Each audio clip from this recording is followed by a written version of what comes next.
This one. Patrick Barrett. If guys are celebrating turnovers when they're down 28-0 and you just got an interception and you're running on the sideline flexing with a chain, it's not necessarily a good look. I would hate it if I was a coach. And producer extraordinaire, Jen. I think I apologize, Jen. You sent me a text message yesterday, and I just didn't respond. Rolled my eyes and flipped my phone away. So it was a Wednesday. Yeah, pretty much. On your home of the Gamecocks. 107.5 The Game.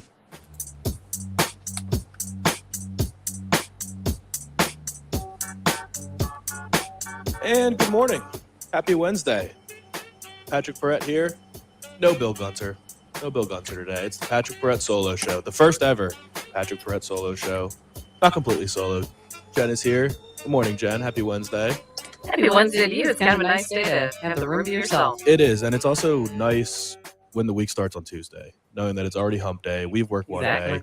I don't know how big of a holiday is President's Day is. I mean, is that one of those just bank and federal government holidays, I'm assuming? Yeah, I don't know. I think most people having like president's parties. Yeah, I think most people probably worked on President's Day. I think we're just lucky to get most of those holidays off because we did get some texts on Monday morning saying, "Is something wrong? Did something break? Why are we hearing?" I think it's DA that plays when we're not on. I think so.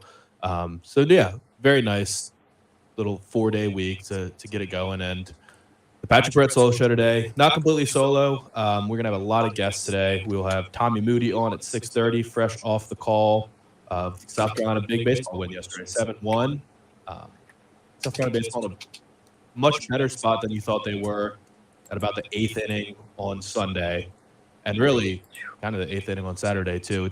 They've made every game interesting, so it was nice to see them kind of take care of business, handle everything early, win 7-1, get a little insurance run in the 8th inning, played a lot of small ball early on, and then Kevin Madden comes in with a home run there in the 8th. It was really good to see Cade Austin get a win and pitch well.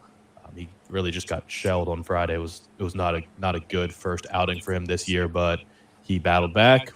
Got the start yesterday, 4 innings pitched, 3 strikeouts, gave up 1 run, but pretty solid outing for the Chapin kid. And then Aiden Hunter, another true freshman, comes in, takes over for 3 innings and pitches pretty well, gets out of a couple binds, and I think you're pretty content with the effort last night. Of course, the lineup was solid. You know what you're getting from 1 through 4 at this point, and I think you're pretty content. So we'll take your thoughts. 803-404-6100. That's the number to the Cool Care Heating and Air text line, which I'll be monitoring all morning, and also the Love Chevrolet phone line, 803-404-6100. It's just me, so we won't be going down any crazy rabbit holes. We will be able to take all your calls, anything you want to talk about. I'm going to probably get to a lot of different things this morning. I was doing a lot of prep, and there's just so many different subjects that I have a couple sentences on, and we'll get some audio. We didn't get to it yesterday because we kind of bounced around so much stuff that we couldn't really dive too deep in anything. But I want to get back into a couple of subjects that we talked about. We talked about the jersey thing, where South Carolina is now going to be selling jerseys on their website. Still, I don't think I've seen whether or not that's just football, but I'm actually a little bit more intrigued where the conversation can go with basketball and selling basketball jerseys, because I do feel like individual players could probably make more money on basketball jerseys. There's only a couple guys on the court at any given time, and particularly a guy like Gigi Jackson would sell a boatload of jerseys in South Carolina, and maybe that makes a school like South Carolina more attractive to an in-state kid or a hometown kid, because if he goes to Duke, where he's one of 10 guys that are 5-star players, or he's one of 3 top 10 recruits in his own class, then maybe that kind of swings the pendulum a little bit. So interested in that. Maybe get into a little bit more of the handshake talk.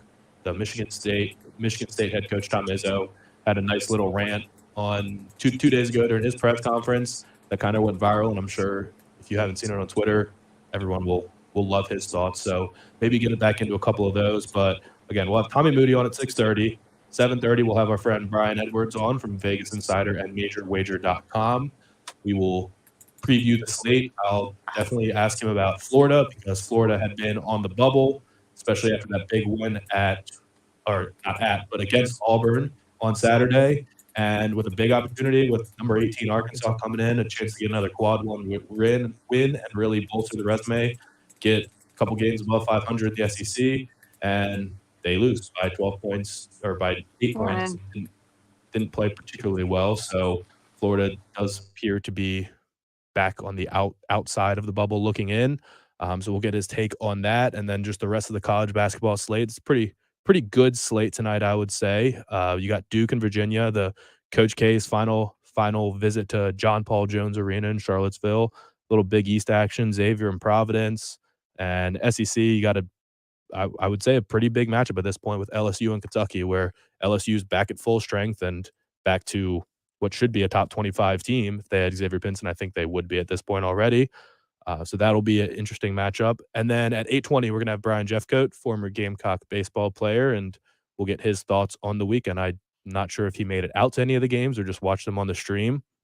The stream wouldn't really say it improved yesterday. It was exactly the same with the camera, but at least they employed someone to make the score bug work yesterday. So you actually did get to see the pitch count. You actually got to see the runners on base, and you actually got to see the amount of outs in the inning. So that was actually very helpful. But watching that and not being able to see the locations of the pitches drives me insane because you just have no idea how a guy's pitching unless the pitch goes 2 feet outside the strike zone and you can see the catcher have to reach for it. You have no idea what the pitch actually was. You can't tell if it's a breaking ball or if he's throwing fastballs. All we're doing is listening to Kip Bucknight say whether or not it was a good pitch, and you just have to kind of take his word for it. It's a lot of power Kip wields right now. So definitely excited to talk to Brian and Tommy. We'll get plenty of baseball talk, and I am curious how everyone's feeling right now. You skate by with 2 wins this weekend, you nearly come back. I mean, you're a couple inches away from being a 4-0 team right now if that 9th inning rally on Saturday didn't get cut short, but you're also a couple pitches away from being 2-2 right now, and that would be a very different spot. So everyone was freaking out Sunday afternoon when it was 5-0. I do wonder how everyone's feeling right now. What are your biggest concerns for this team right now? Is it pitching? Did yesterday inspire any confidence in you that you might have a midweek guy in Cade Austin that can get it done? You still haven't had Julian Bosnick, so that should probably help solidify things when he comes back. But just overall, how are you feeling? I'll run through the SEC slate. A lot of games got canceled yesterday because I think there was rain all around kind of the middle part of the Southeast. I know Nashville was pouring, so Vanderbilt didn't play. I think Arkansas's game got canceled. A couple other games got canceled. So not much clarity on the SEC overall, but we will talk a lot of baseball this morning. Tommy Moody, 6:30. Brian Edwards, 7:30. Brian Jeffcoat, 8:20. So hit us up, 803-404-6100. Also going to want to get into some NFL talk with the Combine next week. It was a really interesting situation going on with the Combine where they were going to bubble up Indianapolis and not let the players leave. They were not happy. Caved. They caved very quickly. The players, and rightfully so. So the deal was they were going to force all the players to bubble up, stay at the facility, and you could bring one trainer. But most of these guys that work with Apex or whatever training facilities they work for, they have multiple trainers. They have a health person, a nutrition person. They have the guy that helps them with their 40 strategy or their bench press or whatever it might be. So they were advised by their agents, hey, go do the interviews, whatever, get your medicals, but you're not testing. We're not going to be there to help you. We're not going to be able to put our best foot forward out there. Just don't bother. So that was the rumor that about 150 guys had been advised not to do the testing, and the NFL caved immediately. So I don't know. I guess they were just trying to cover their butts by saying we're going to bubble up so that they wouldn't be liable for whatever, but at the end of the day, it's a television product. They need the players testing. And as fans, we want the times. We want the Combine times. It's a average. It's not pro day is pro day. The NFL teams will take pro day times. They don't mind pro day times, as we learned during the COVID year. But the standardized times, everybody's running on the same track. Everybody's running on the same days. They've got the same schedules. So the Combine is just cannot be beaten. Those times are the most legit times. And I also like just having them all on one website, NFL.com, going to the Combine and just filtering and seeing all that. So we'll get into NFL discussion. I crunched some numbers for the Panthers and the Falcons yesterday. So I do want to kind of give an off-season primer for the Panthers and Falcons, and I'll just preface it by saying I think they're both screwed, and I will talk about why I think the Falcons' best move right now would be to cut Matt Ryan and eat $40 million of dead money, because I think they're in a not great situation, and the Panthers are in arguably the worst situation in the NFL. Also in the NFL, I was hoping that on the magical day 2-2-2-2, Aaron Rodgers was going to break some news on the Pat McAfee show, and what a letdown that was. A bust. But I did some research. Jen, have you seen the diet that he was on? The Panchakarma? No. Ooh, okay. So that'll be the next segment here. Panchakarma is a 12-day cleanse. That's what Aaron Rodgers went through, and that's why he said he finished his 12-day cleanse and just felt a lot of gratitude, felt really grateful, and just wanted Really to grateful he wasn't share in a that. cleanse anymore, I'm sure. Yeah, because this is not a normal cleanse. This is not one of those like juice cleanses. This is more along the lines of like maybe drinking the colonoscopy juice was the kind of cleanse that he did. Yeah, you got to be a And- special person to do that. And it was coming out both ends on purpose. So Oh, no. I'll explain Panchakarma, or the base level of it, in the next Okay. segment. It is. There's a tease for breakfast. Yeah, it is fascinating. If you got breakfast, eat it during this break right now. You'll have about 3 minutes. I would just scarf that down as quick as you can. It's gross. So again, 803-404-6100 is the number. Call, text, join us on the live stream. We'll have a good conversation going on the live stream. Please give me stuff to talk about, see what you guys latch on to, and we can go pretty much anywhere with this. I got a lot of things written on my paper, but without Bill to bounce things off of, we can't really fall into any long rabbit hole or random discussion. No, we'll keep it kind of light and bouncy today. Yeah, we'll keep it light, and we'll be a lot of sports talk. So 803-404-6100. Call, text, join the live stream, and we'll be back in just a couple minutes. It's the early game on 107.5 The Game. More of the early game coming up on 107.5 The Game. Yeah, you could wait until the official start of spring to do some spring cleaning, or you just go ahead and start it now. You could do that with zero res. You can get your house insanely clean right now by calling.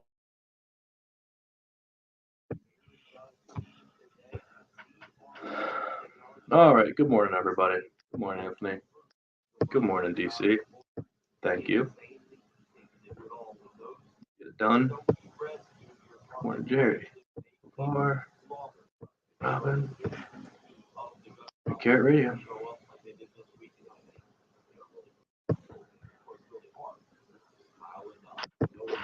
Not 12 days of booze. 12 days of G, basically.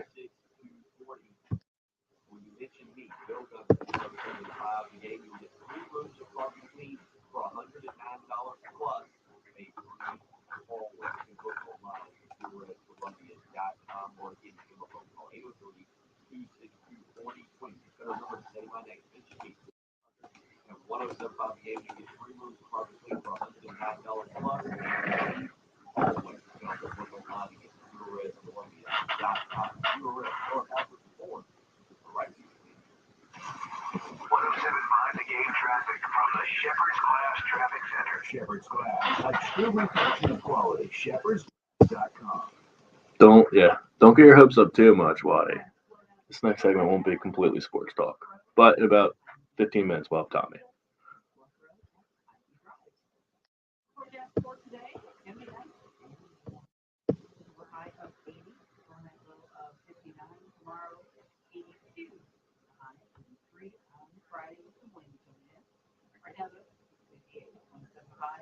Sponsored by Biontech and Pfizer.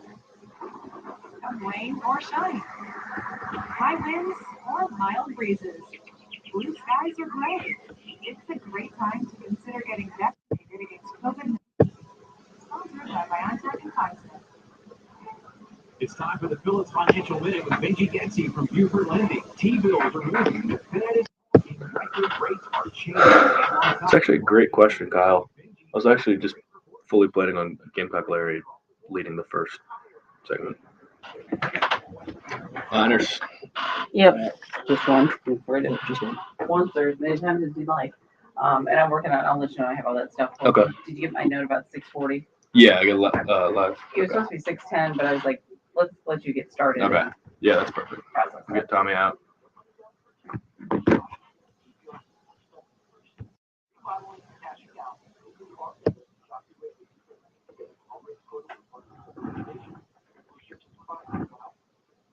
For more information on how Benji and his team at Buford Lending, call Buford Lending today at 844-524-2404 or learn more online at buford.mortgage. You could save big when bundle your home and auto with Progressive, but when we just come out and say it, it feels like it falls a bit flat. So we're going to tap into human emotion, first with some music. Then in a serious tone, I'll say, save big when you bundle your home and auto with Progressive. And even though most of us saving money with Progressive, we'll fade out the music so you know it was poignant. Wow, powerful stuff. Progressive Casualty Insurance Company and affiliates. Discount not available in all states or situations. Kelly Blue Book is the one-stop shop for pricing, fixing, selling, and instant cash offer. Instant cash offer is exactly what it sounds like. An official offer to buy or trade your car. Just enter your VIN or license plate, answer a few questions about your car's history, and what kind of condition it's in. In minutes, you'll receive an offer to sell or trade your car that you can be sure is fair. Then choose a dealer to purchase your car and schedule a time to meet. For all of the hits, KBB.com. Broadcasting live from the Herndon Chevrolet Studios. This is 1075 The Game. Stop by, shop online today, and see why Herndon Chevrolet makes you smile. The early game. With Bill Gunter, Patrick Perez, and Jen Jensen. On your home of the Gamecocks, the early game. 1075 The Game. Gamecock Larry. About baseball. And it is 6:19 on a Wednesday here in Columbia, South Carolina. Very, very nice out right now. I've 2 for 2 on shorts this week. I'm hoping it'll be 5 for 5. Is it going to get cold again, Jen? Are we? Oh, but we're not completely out of the woods yet on the cold.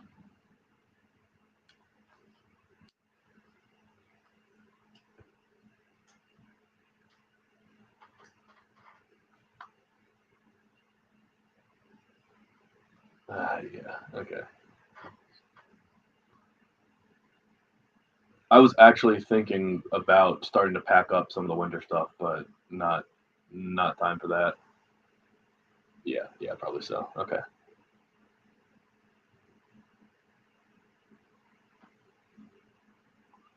I think it has to be consistently over 65. Like right, yeah. I mean, he's just a room temperature guy. Isn't room temperature like 70? Or is it in mid-60s?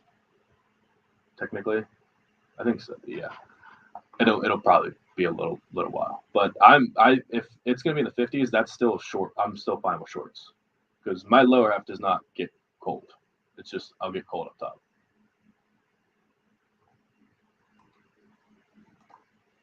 That's not cold. Yeah, that's not cold. Yeah, but that's just bring a sweatshirt. You might not even need it. Just bring a sweatshirt with you, and you're fine in shorts. I like that. Yesterday I wore a sweatshirt just because I wasn't sure, but today was the first day of the year that I've come in and not even brought a sweatshirt. So, yeah, I'm all about it. So 803-404-6100. I teased the Aaron Rodgers thing, but we already got a couple comments saying, "Where's your third co-host, Patrick?" Gamecock Larry, and that was my plan. Was go to Gamecock Larry in the first segment. And then we'll just go from there. But here he is. He's on the phone. I'm sure he's excited about Gamecock baseball, getting a big win over Winthrop yesterday. Good morning, Gamecock Larry. How you doing?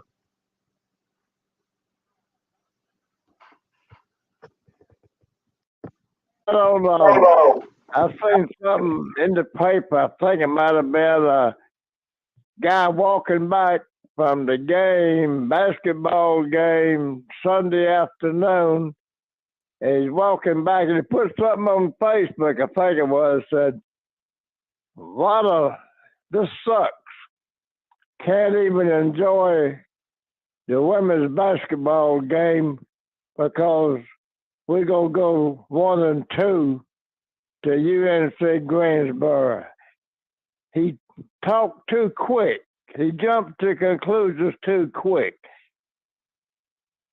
4 games into the season, and if we would have lost 2 games to University, to go, whoever they were, boy, they'd have been hollering from Coach Mark's head. Don't worry about it. We could have been 4-0. We could have been 0-4. We could have been 2-2, 3-1, which we are. We're going to be okay. I think this year we're going to have a good team. But I'm just going to sit back and enjoy it. I ain't going to worry about it. Gamecock Nation, get behind these coaches. Get behind these players and quit using so much negativity. That's a big old word, old Gamecock. I just got to know how to say negativity. No, I can't even say it right, but go Gamecocks. That's okay. Everything. Hey, Pat, tell old Tommy Moody for me that I really enjoy listening to him on the game, and I really enjoy him. He's my buddy, long time.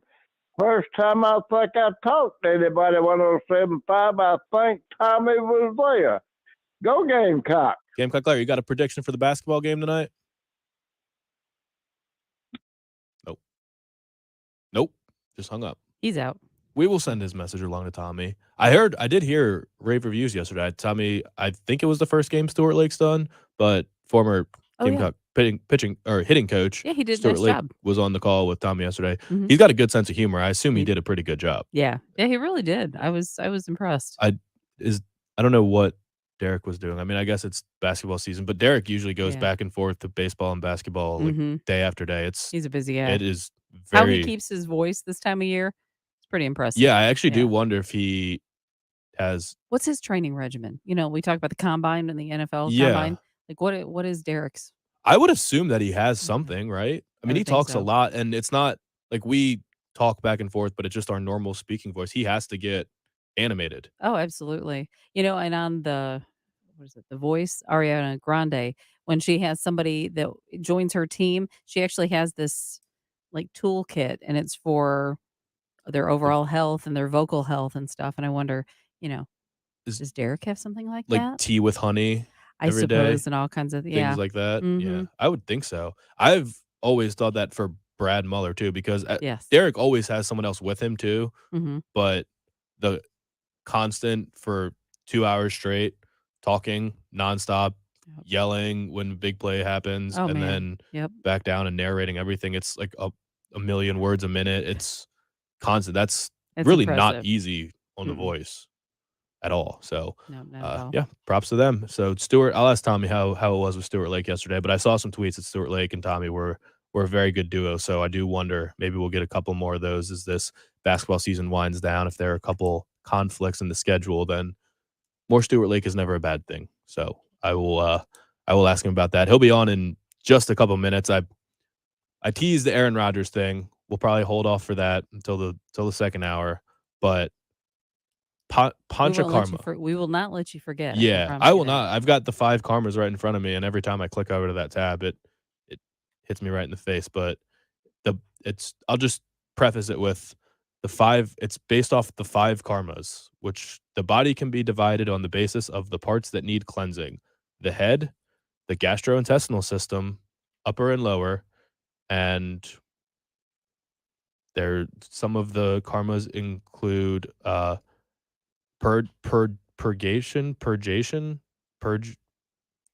purging, like throwing up. But I don't know when you make an ation what that is. Is it purgation? I guess purgation. And there are enemas involved as well.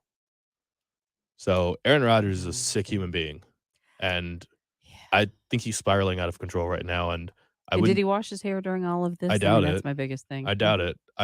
That's a cleansing he ought to try. The way he talked was, I mean, maybe when you come out of this, you're a different person. But the way he talked sounded like someone that had just finished like a 5-day mushroom trip. But maybe it's just because we haven't heard him interviewed very much over the last couple years, but the last 2 years where he's done the weekly hits on Pat McAfee show and Pat McAfee smokes during his show the whole time and like is open about it, which is why he's on YouTube and not a real radio station at this point, because I don't think they would ever condone that. So they do have some very interesting talks, but I was bummed that that talk did not amount to Aaron Rodgers announcing his retirement or leaving the Packers. And now the fact that Brian Gutekunst has a press conference today, I have no idea what that is about. So I guess that was just a complete tease, but we'll get into that in a little bit. But Tommy Moody's coming up next. He's up bright and early after the Gamecocks win yesterday. He was on the call for all 4 games. So we'll get his thoughts on kind of where the Gamecocks stand right now. I want his thoughts on some of the transfers and the freshmen, see what he thinks about the new guys. If you've got any questions that you have about the baseball team, go ahead and text them in, and I will forward them to Tommy. So 803-404-6100. That's the number to the text line. You can also hit us up on live stream. And if you got questions for Tommy, pressing matters on the baseball team, just send them my way, and I will ask Tommy in about 4 minutes. It's the early game, 107.5 The Game. This is South Carolina head women's basketball coach Dawn Staley, and you're listening to the home of the Gamecocks, WNKT FM, Eastover, Columbia, 107.5 The Game.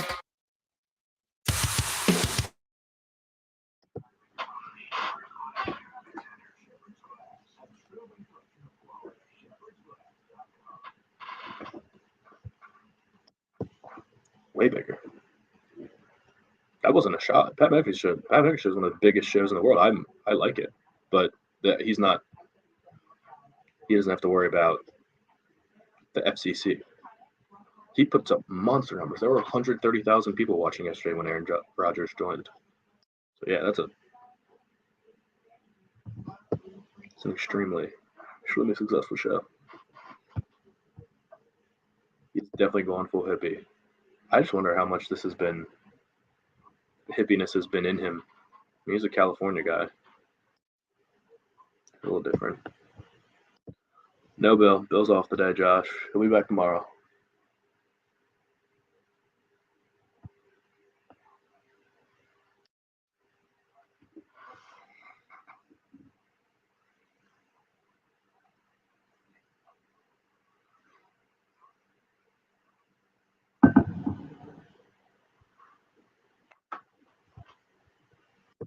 Massive deal. $30 million a year. Massive. I didn't end up listening to it yesterday. I saw some of the quotes. I saw a couple clips. I was fully planning on watching it, but when I saw his introduction question saying, but he's not announcing anything, I checked out.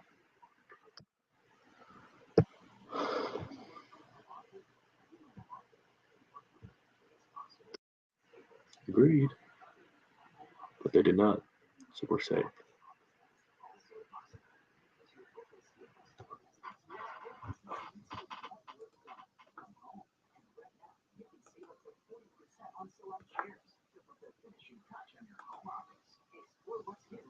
Baseball? No, baseball won.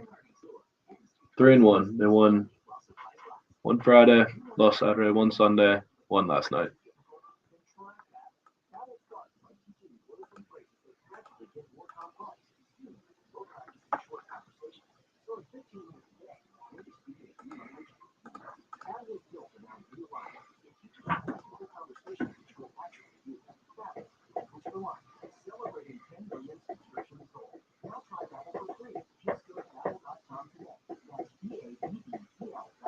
COVID-19 booster shots are now available for all South Carolinians 16 and older. Increase your protection from COVID-19 by getting your booster shot. Learn more at scdheck.gov/COVID-19 booster. Keep fighting the spread. Wear your face mask. Stay 6 feet apart. And get vaccinated. Join us and fight the spread. Visit scdheck.gov/vaxfax. Argus presents Your Morning is for Baking Night. The sounds of someone who isn't awake until they've had their morning bacon. We've got you breakfast bacon lovers. Now you can get all the crispy, crunchy bacon you need. Lucky eggs and scratch biscuits and a burrito. What are you waiting for?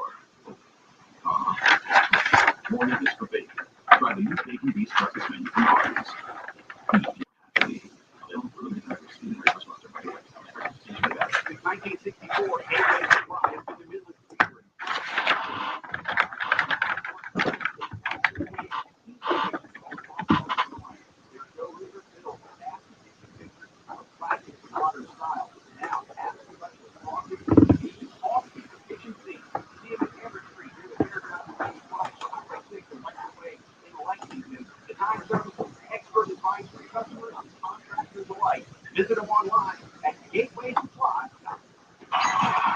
What we're talking about on 1075, sponsored by Love Chevrolet. We are talking about quite a lot. We've talked a little bit about Aaron Rodgers. We've talked a little bit about Gamecock baseball, a little bit about Gamecock basketball, a little bit about jersey sales. We've been all over the place, but the focus is Gamecock baseball. After a 7-1 win yesterday at Founders Park over Winthrop, Gamecocks are now 3-1. And on the call yesterday was our friend Tommy Moody, who joined us bright and early. Tommy's used to doing these 6 a.m. shows after baseball games. Tommy, how many times have you done this in your career, gotten up? What's the least amount of sleep you've gotten after a late game into a morning show? 90 minutes. Did you go home and sleep for 90 minutes? You just come put your head down on the desk?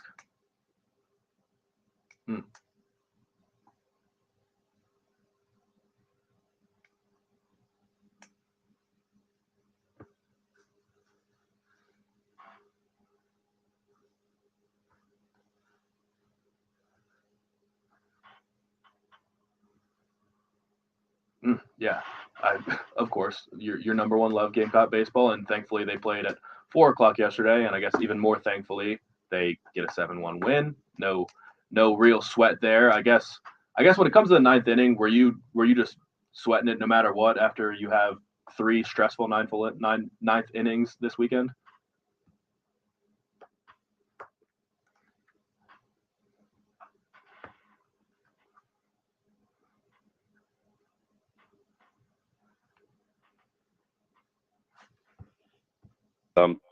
UNCG was not a very successful one and took Carolina about 5 or 6 batters. Took 30 minutes to get out, it seemed like, but they won the game 9-7.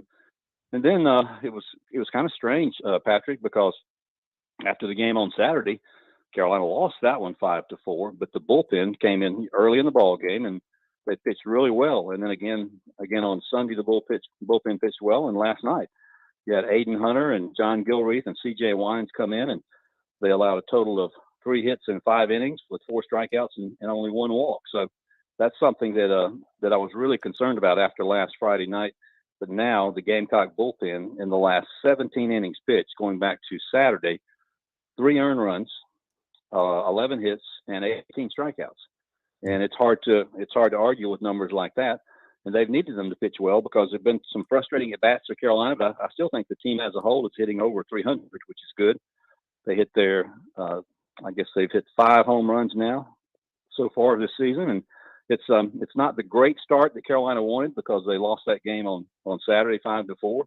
But I think they've got a shot to come back and be a really good baseball team this year. But after George Washington this weekend, you travel to Charlotte to play App State next Tuesday, and then you got the Tigers, and then you got the Texas Longhorns, and you got the SEC. So Carolina's got to improve in a hurry.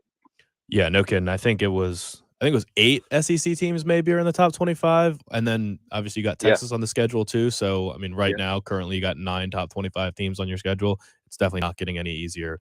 But you mentioned Cade Austin, Tommy. He really had a rough go of it on Friday, and I do think some people were worried when they saw that he was going to be getting the ball on Tuesday night last night. But it was really nice to see him bounce back and have a good performance. Do you think it was just first game jitters, and that's kind of all you can attribute to that? I think it probably could have been just that. I think so, but last night he was just more relaxed, and Winthrop's got a pretty good team. They had won 2 out of 3 over Eastern Michigan, and boy, they've got a cleanup hitter. A number 3 hitter, Dylan Morton. He hit one last night off of Cade, and he hit it about 400 feet to right field over the wall out there, almost on the Ray Tanner way.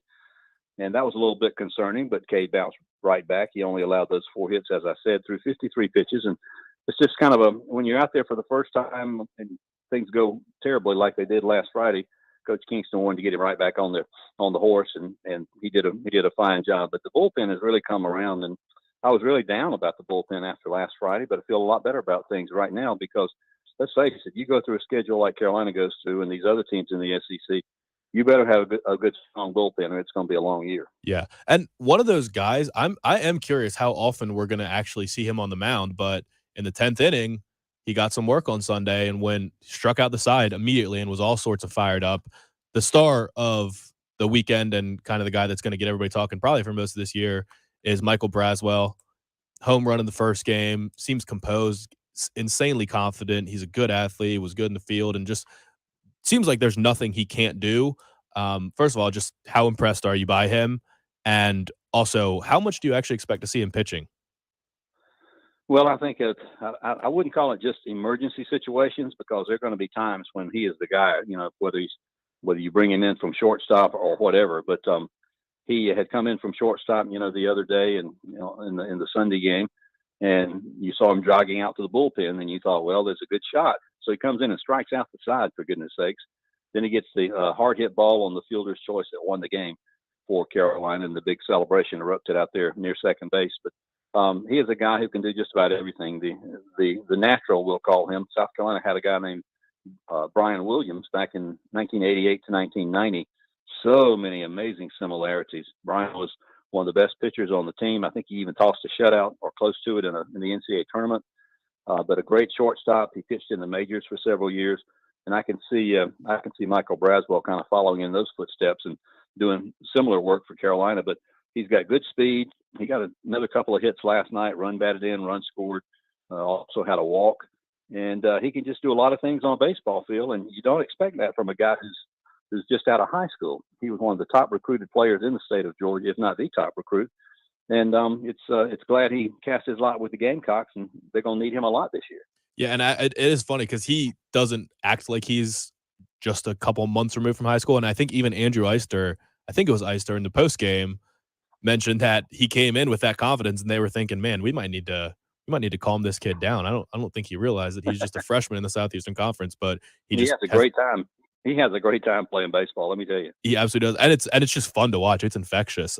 So obviously he's headlining the freshman class right now, but a lot of guys got work this weekend. I mean, they played so many players on Sunday. I don't know what it ended up being, but with the substitutions, the pinch hitters, the pitch runners, so many different guys got opportunities. What other freshmen have impressed you? I think Evan Stone's gotten some work. Talmadge LaCroix has gotten a lot of at-bats at this point. Who's really impressed you here? Well, Talmadge is one of them, the catcher. I think he may be something like 0 for 6, but might have struck out one time. I don't have the stats in front of me right now, but he's had some good looking at bats, and I saw him in several scrimmages, and he really looks the part behind the plate. And when I commented about that to Coach Kingston a couple of weeks ago, he said when you have a guy who is a converted infielder to play catcher, and Talmadge can play short, second, third, he said more than likely they're a very, very good defensive catcher, and that's what he is. But he's got power too, so I hit a couple of home runs in the scrimmages, but not yet. But I'm really high on him. But South Carolina got another freshman, Cole Messina from Somerville, who got his first at bats last night. He hit the ball hard a couple of times, but nothing to show for it. But Cole is an outstanding catcher with a lot of power. I think I saw him hit 3 in batting practice over the bullpen in left center field. And he got his first 2 at bats. He's had some injury problems and just not coming off the shelf. So that gives Carolina a third catching option right there. And they're all pretty good on defense, I can tell you that. And Cole Messina's probably got the most power of all of them. But speaking of catchers, of course, a good night last night from Colin Burgess behind the plate. And there was a very, very frustrating game. You go into about the 3rd or 4th inning, you've had about literally 11 or 12 base runners, and you have 1 run on the board. And Colin got a big 2-run hit to kind of take the pressure off Carolina a little bit. But they've also got other freshmen in the lineup. Elijah Lambros is going to be a good player for Carolina. I mentioned Cole Messina. Matt Hogan, of course, is the transfer from Vanderbilt. Kevin Madden, good to see him get his first Gamecock home run last night. He's the transfer from Virginia Tech out of Glenwood, Maryland. I don't know if you're familiar with Glenwood, Maryland, but that's the hometown of Kevin Madden. And freshman pitchers, Aiden Hunter pitched really well last night. 3 innings with just 3 hits, 3 strikeouts, and no walks. And there's going to be a lot of young guys and a lot of transfers really helping South Carolina because let me tell you, I don't ever remember half the roster, literally half the roster, new faces. and between a lot of freshmen, about 14 of those, and 3 or 4 transfers, it's just going to be a feeling along process as far as Gamecock fans getting familiar with all these guys. But hopefully they're going to have a good year, and I think they've taken a step in the right direction with that miracle rally on Sunday. Yeah, and you mentioned the transfers, and they're not just filling roster space either. These are going to be everyday guys for you. I mean, Brant Belk batting leadoff. You got Matt Hogan and Kevin Madden have both homered already for you. You think these are all everyday guys, right, in the lineup?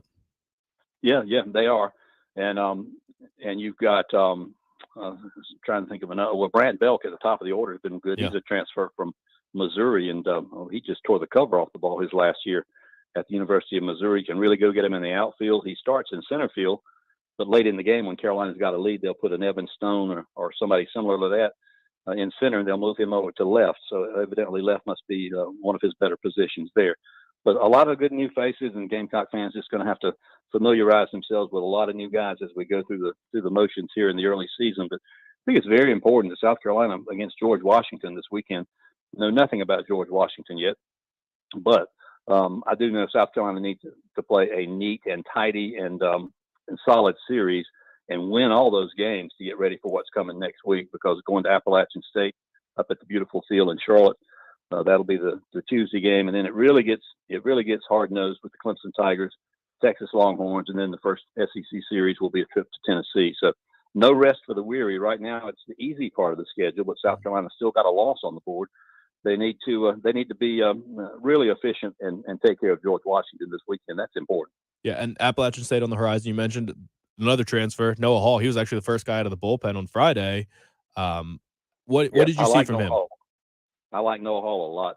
I saw him pitch, I think, in 3 different scrimmages, and he has 4 or 5 pitches to choose from. He can get up there to about 91, at least the time I saw him. Now, Coach Kingston points out that when the weather warms up, and I haven't seen Noah, pitch in really warm weather yet, but he said a lot of these pitchers, they're 90 and 91 and 92s will be 90, 92, 93, and 94 come hot weather. So we'll see how that all works out. But Noah Hall has a devastating straight changeup, and when he's controlling his other pitches, that's going to strike out and get a lot of weak swings on a lot of good hitters over the course of the year.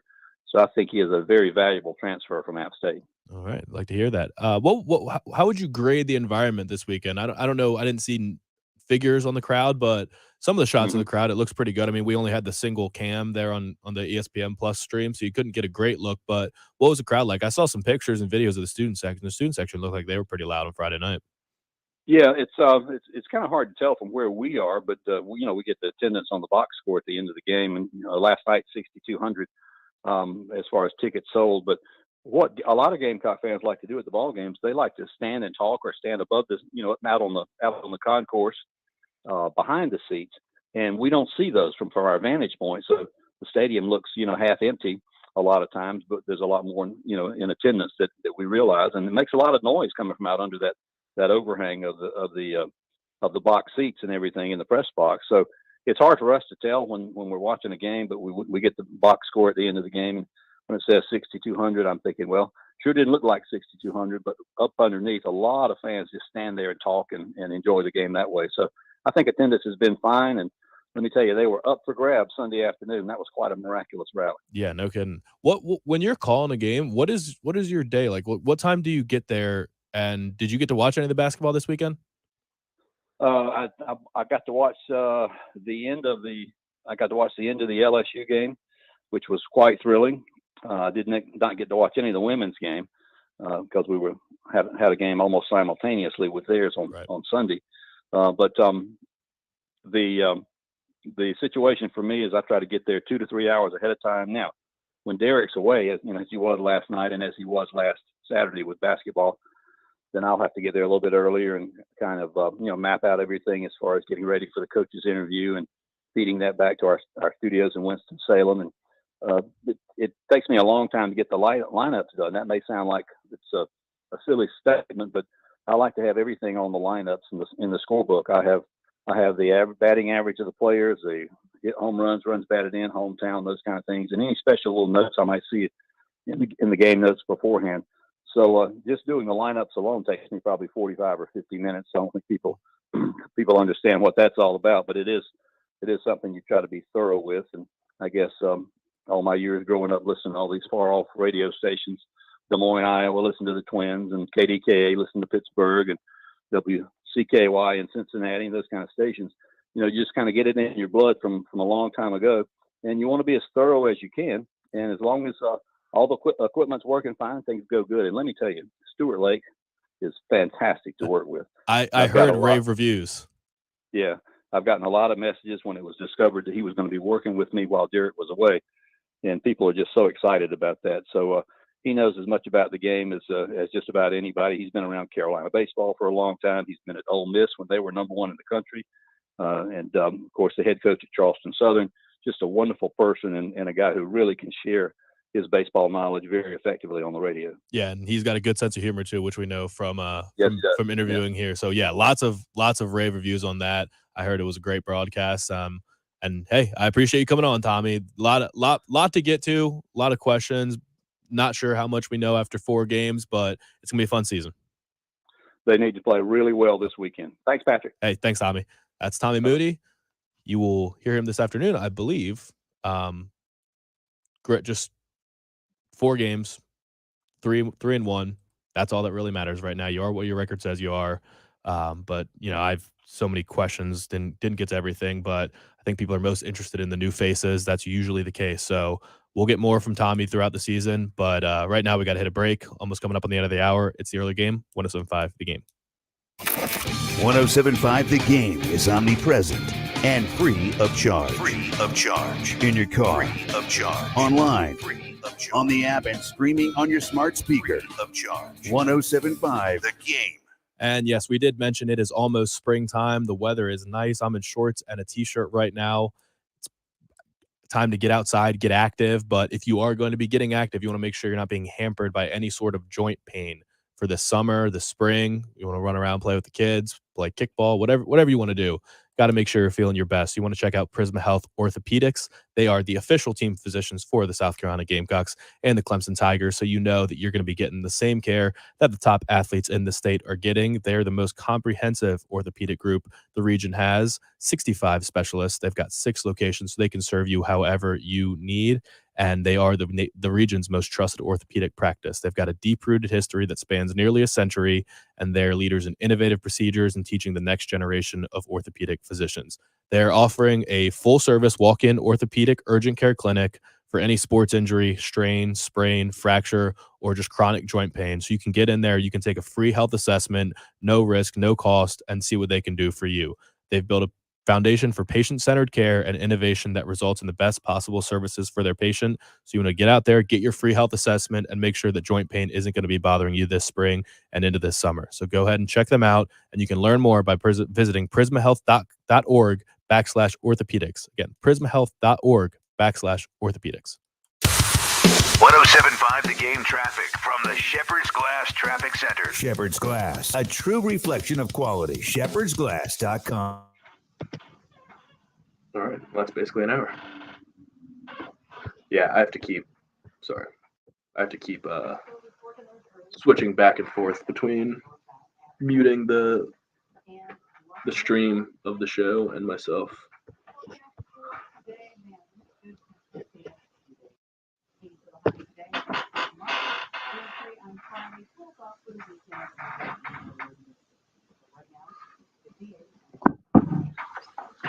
South Carolina Education Lottery. The Powerball jackpot for Wednesday is $45 million. Be sure to stop by your local South Carolina Education Lottery retailer and get your ticket today. CSCEducationLottery.com for jackpot store near you. Washington led the revolution. Lincoln saved the nation. I started in middle school, Travis. 16 is definitely not too late though. There's a lot of guys that were just good athletes, played football, that would join the team and figure it out together. I mean, the stick skills, that takes a while to pick up. But if you go out there, wall ball, throwing it off the wall to yourself is very important when learning the stick skills. It's just weird. Most people pick up a lacrosse stick and they can't figure out how to cradle and they're twirling around. They just don't know what they're doing. But at some point, it just kind of clicks and you figure out how to cradle and then you just go from there. So, no, 16 is not too late.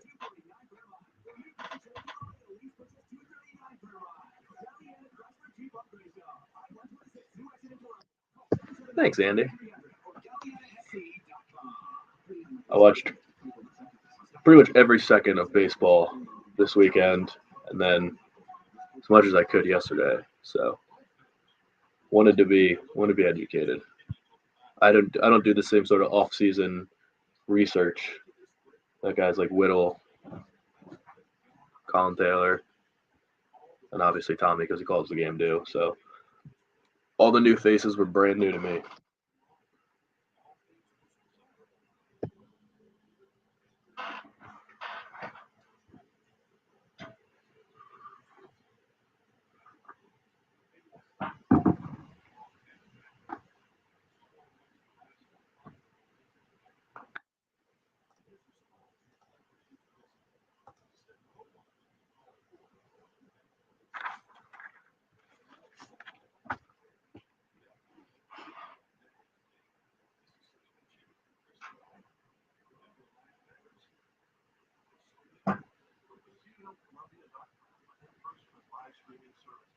This update is sponsored by AAA Heating and Air, home of the $1,500 buyback. If your house is in need of a new heating and air, call AAA Heating and Air today for 0% financing. No money down plus a $1,500 savings. Call today to get a new unit tomorrow. 677-1500.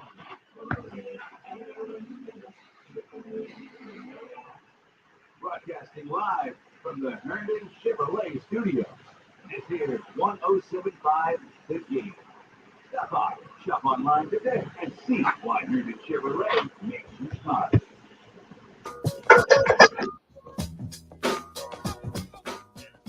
And 6:54 here on 107.5 The Game. I am Patrick Perrette. No Bill Gunter this morning. He will be back with us tomorrow. Really appreciate Tommy jumping on. Tommy Moody, fresh off the call. Winthrop yesterday. South Carolina takes them down 7-1 at home to improve to 3-1. Yeah, Tommy is, and you can tell Tommy just loves it. He loves what he does. As a baseball alumnus, that's the right one. Alumnus. Yep. I always get my alumni tenses off, but yeah, I mean, he's just got a passion for it. And I did hear that he and Stewart were a great combo, and we've had Stewart on this show, and he's a funny guy, loves baseball, loves talking ball, and loves goofing around. So I'm sure it was a great call. So thank you for that. We'll get a little bit more baseball discussion in hour 3 with Brian Jeffcoat, obviously a former baseball player as well and friend of the show. Good to have him part of the action once again.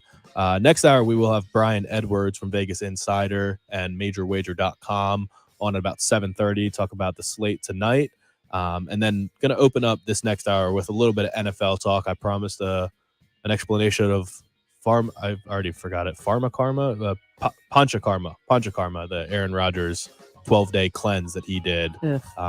And then we'll get into a little bit of Panthers talk too. I mentioned that I just don't think they're in a very good position, and we got a text agreeing. Jess says, as a Carolina Panthers fan, yes, we are screwed for the next couple seasons. Try to give Matt Rule a chance, but I don't see him for surviving next season either. Mr. Tepper got a lot of thinking to do and better be ready to call Sean Payton because it's going to be ugly next year. I agree, and I will tell you why. So hour number 2 is on the way. Stick with us.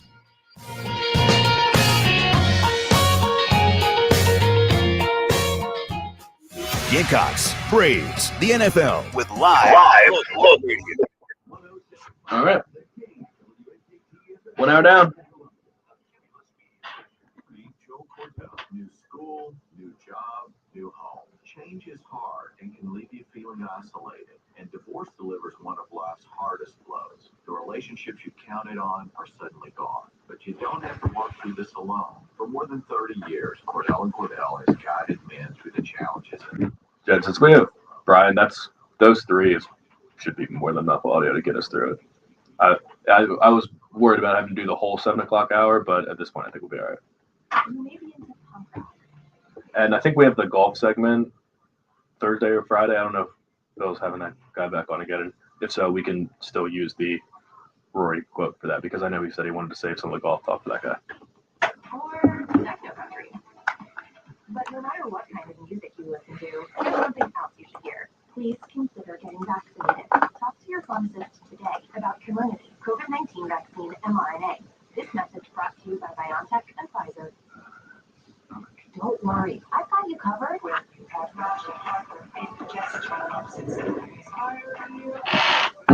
Pepto-Bismol chews. Yeah.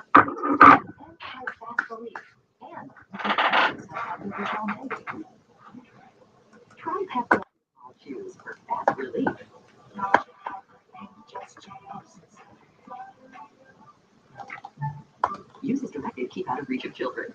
Whoever said the more the merrier is the more unqualified candidates have for a job, the more difficult they're hiring to be. And that can make Travis, one of your kids considering getting into the sport? It's never too late. I would also say 16 here in the South, where it's not as common, is even better, because if you try and pick it up in like a private school in Baltimore or something like that, you just won't be able to make the team, and they'll be more advanced, but there's no reason they can get into it at 16.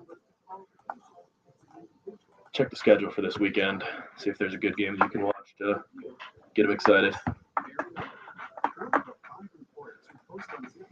Get a quality candidate within the first day. So try ZipRecruiter for free today at ZipRecruiter.com/radio. That's right, free. Once again, that's ZipRecruiter.com/radio. ZipRecruiter.com/radio. Call 888-411-7613. With new vehicles being so hard to get, some dealers are charging you more, but not at JT's Dodge Link. Oh yeah, a couple big matchups this weekend. Virginia-Syracuse, top 10 matchup. Maryland-Princeton, top 10 matchup. Notre Dame-Georgetown, top 10 matchup. 3 top 10 matchups on Saturday.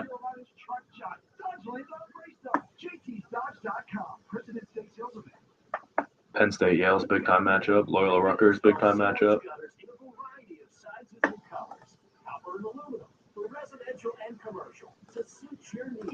Protect your biggest investment. Call the guys in the powder blue trucks, the Guttermen. Call 791-7147. That's 791-7147.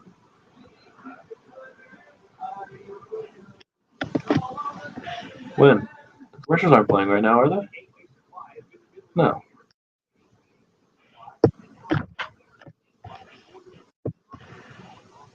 On the live stream, they're not, right? Yeah, we can kill them on and off, Craig. One of the 107.5 The Game logo is what I have to mute to make the commercials not play during the breaks. And I mute my mic and unmute that, and it plays whatever is coming out over the air. Multi-policy discount by combining your car or motorcycle all your protection in one place. And save at Progressive.com. What we're talking about. Chevrolet reviews. New luxury Silverados are here with all the savings and none of the price-hiking add-ons that you'll find at other dealers.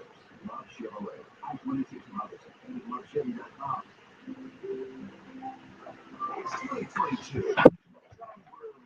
Isn't afraid to show his feminine side. Love the SEC. Big SEC fans. I got my SEC 90s that I'll wear around, and the pajamas and everything. Like Bill's choice of sleepwear. But the bottom line is 90s?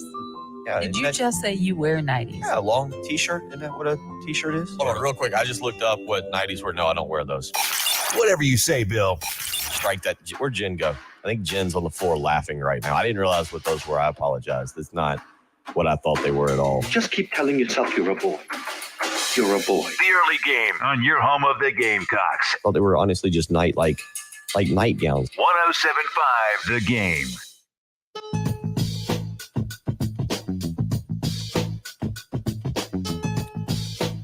Hour number 2 underway here on the early game. Patrick Barrett, Jen Jensen here. No Bill Gunter today. He will be back tomorrow. We got three guests to fill the big shoes that are Bill Gunter's. The big, probably 7.5, 8 size shoes, I'm guessing. I would guess he's an 8.5, would be my guess. Yes, yeah. You know what? That'd be an interesting measurement. As we get into the combine and stuff, is maybe finding out his shoe size. Yeah. I wear 14 to 15s. Big feet. Yeah, that's. I have a big head too. I'm a size 8 hat. There you go. So, well, he has a big head, but it's not really not in the literal sense. Not in the literal sense, no. Yeah, exactly. No. But he'll be back tomorrow. For all of you that miss him, we miss him too. But we're getting through it. A lot to get to so far. I actually haven't even gotten through as much as. I'm not sure how much of this I got to. I filled up 3 pages on my notebook of just things in case I run out of words to say. But the the guests are getting us through it. I don't think we're going to Mhm. run out of things to say. And I was planning on opening with the Aaron Rodgers stuff, and we haven't even gotten to it after an hour. So I will not make you wait any longer. We ended the show yesterday speculating that Aaron Rodgers was going to go on the Pat McAfee show, and he was going to announce that he was either leaving or retiring or just announcing that he was going to stay with Green Bay, because he put a very dramatic Instagram post out on Monday night where he expressed his gratitude for basically everyone that's been along the ride with him. Posted a picture of his former fiancee, Shailene Woodley, who he's definitely trying to get back right now, I can tell. And he made some comments like, I was with you for 2 years and I was the MVP both years. And Hmm. like, I don't know, it was a little weird, the messaging to her. So I guess my thing on that whole, okay, I'm cleansing and now I'm expressing gratitude. What about the other 364 days of the year when you're not cleansing? How about you express some gratitude then? Are you doing that? well, 348 because it's a 12-day cleanse. Okay, my bad. But Wait, but that he was not really good math. only purged his feelings in one day. Yeah. So, He but internalizes them for the rest of the year. yeah. So I kind of have it just doesn't ring as true to me until you've had to somehow clean your system to be able to find your Cleanses his emotion compassion. along with Yeah. several other bodily fluids. Ugh. So I'll just explain. He said that he had been doing Panchakarma. It's a 12-day cleanse, and it does appear there's different variations of this because it's an old thing. But there are 5, I guess, tenets of Panchakarma. Hmm. The 5 main karmas to cleanse the complete body. Starting with number 1.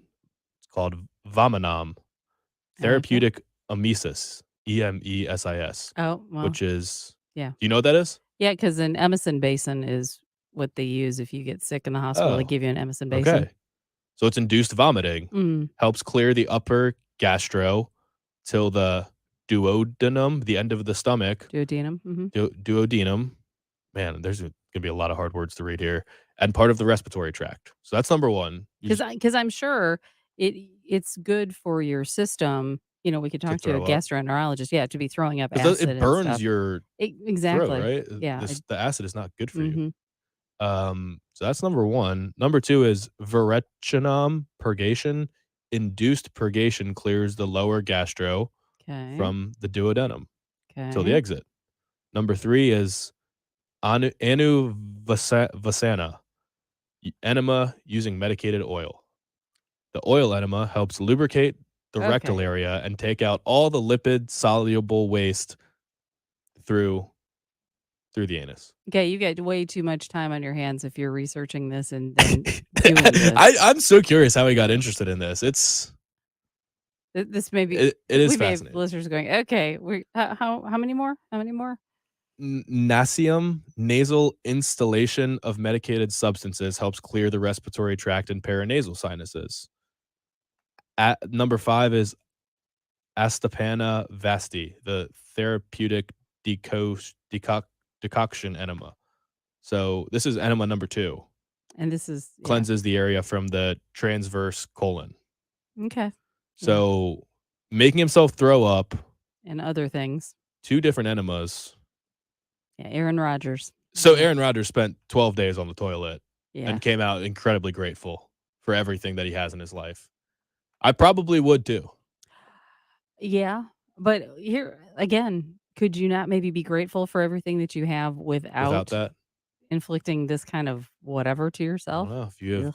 got a silver spoon the entire life, You know what? And you that's need the to. thing. You have nothing else to do. I mean, clearly, when you have that much money, it's like, I don't know what I should do now. I bet he did feel really good after that was over, though.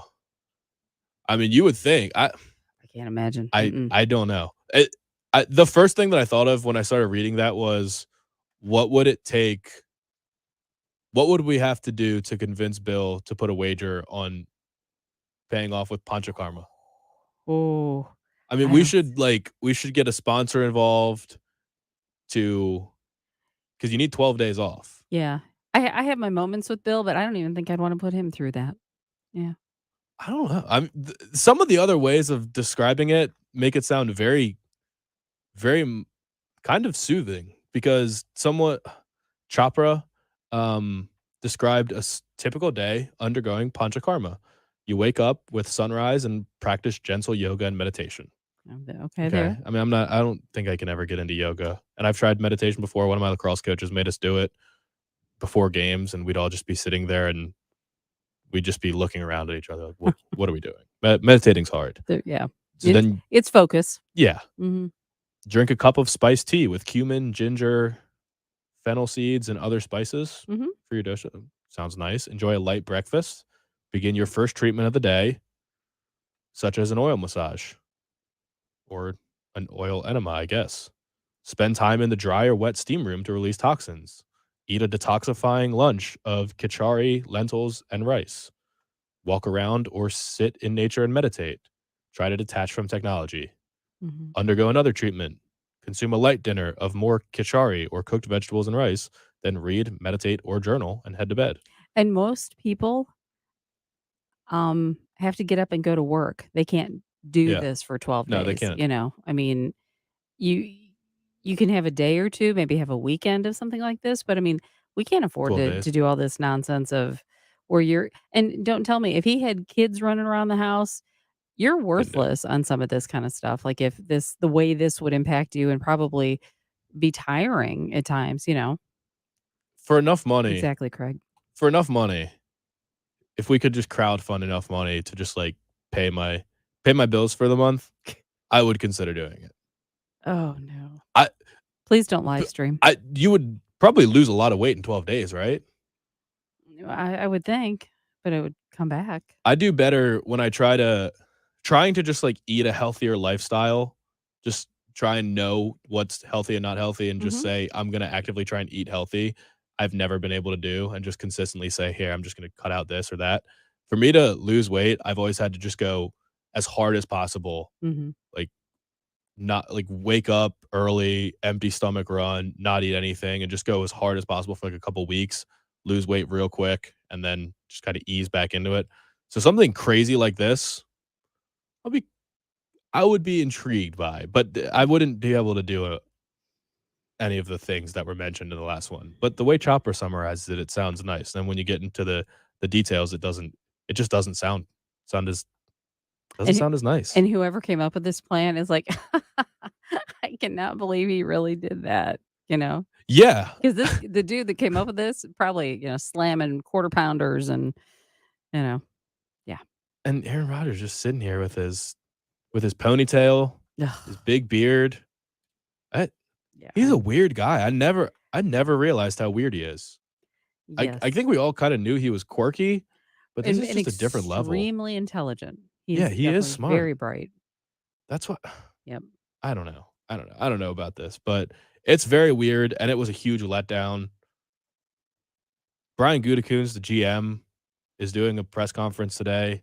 Everyone thought that was going to be to announce something about Aaron Rodgers, but I don't know. I guess it's just like a State of the Union for the Packers shareholders. I don't know what it is, but it is a huge bummer, and we're still going to have to wait to find out where Aaron Rodgers is going to go. And We know where he's been going for 12 days. I kind of thought that he didn't like the spotlight or didn't like doing interviews and things like that and just wanted to mind his own business. And that's kind of what he portrays. But when you do something like he did the last 24 to 48 hours, I kind of just think that he's either trolling or he just really loves being talked about.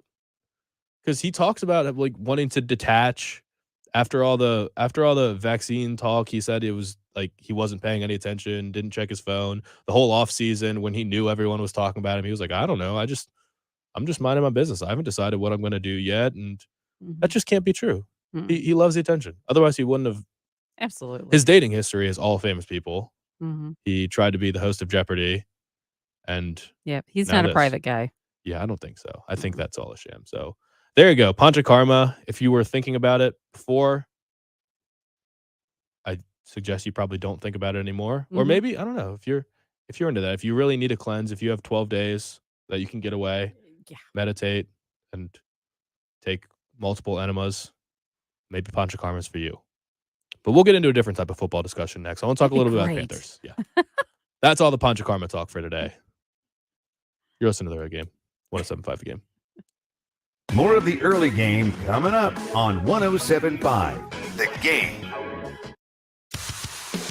107.5 The Game traffic from the Shepherd's Glass Traffic Center. Shepherd's Glass, a true reflection of quality. shepherdsglass.com. I don't even know how to follow that conversation. Well, on the highways, we still have a couple things to remind you of. Raven Road at Farrow Road. Also, I-77 northbound at Forest Drive. You will find an accident there. Oh, I just have to stop. I have way too many comments that are going to get me in trouble.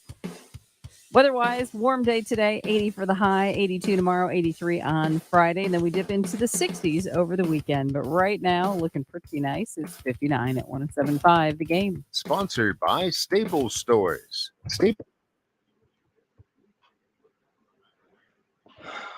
All right.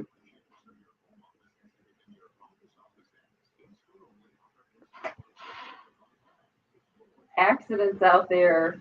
There's accidents at Aaron Rodgers. Yeah, there were lots of accidents. Oh, so many things. Well, I can stop myself. they were planned. Hmm? They were planned. Yep. I don't know. I guess only a single person can do that. Correct. Because I would be over that real fast if my spouse was. I'd be like, Yeah. okay, darling, you're sending me somewhere. If that was suggested, like, hey, let's do this together, it'll be so nice. I think that could end a relationship. Oh. Yeah.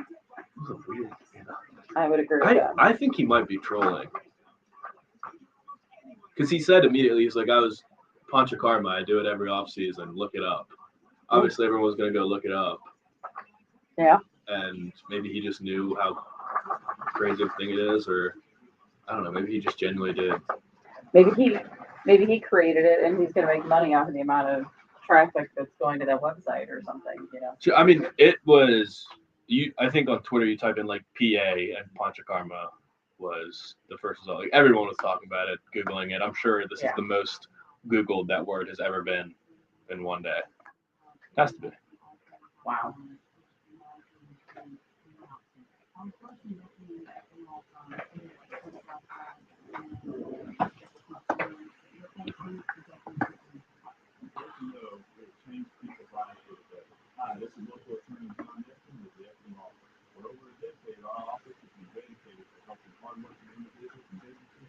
That is a funny thought that Courtney just joined in and heard us talking about this, and she was like, "Oh, geez, what's Bill doing right now?" I think this program. Jen, you're muted. There you go. No, I said I don't think Lauren would let that happen. No, I don't think so. He would be live streaming. That's correct.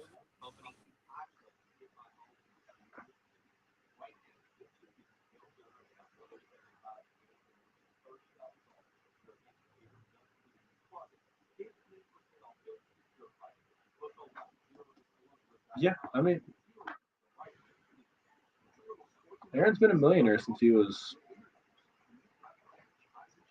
22, something like that.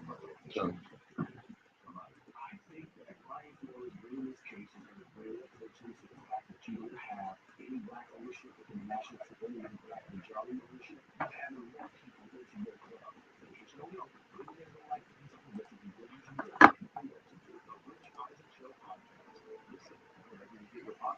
This update is sponsored by AAA Heating and Air, home of the $1,500 buyback.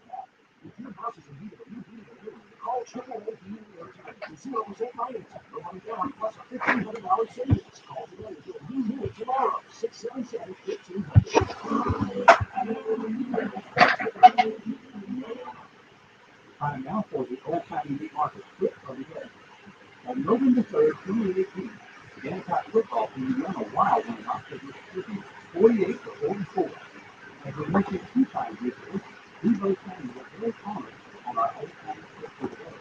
No different at Old Miss. Here are Tommy Time. This one close in the tip back, but it's a low line drive.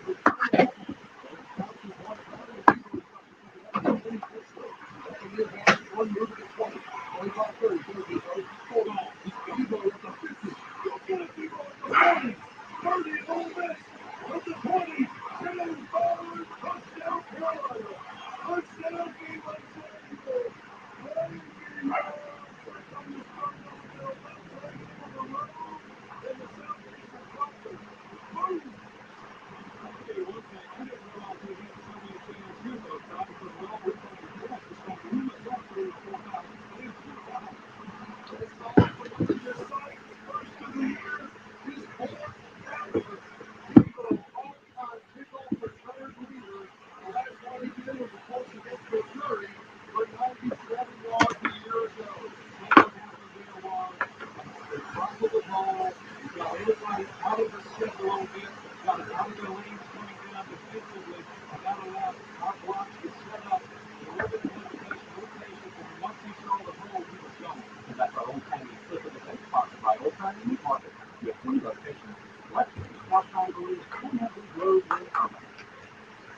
Broadcasting live from the Herndon Chevrolet studio. This is 1075 The Game. Stop by, shop online today, and see why Herndon Chevrolet makes you smile. The early game with Phil Gunter, Panchakarma, and Chen from your home of the game.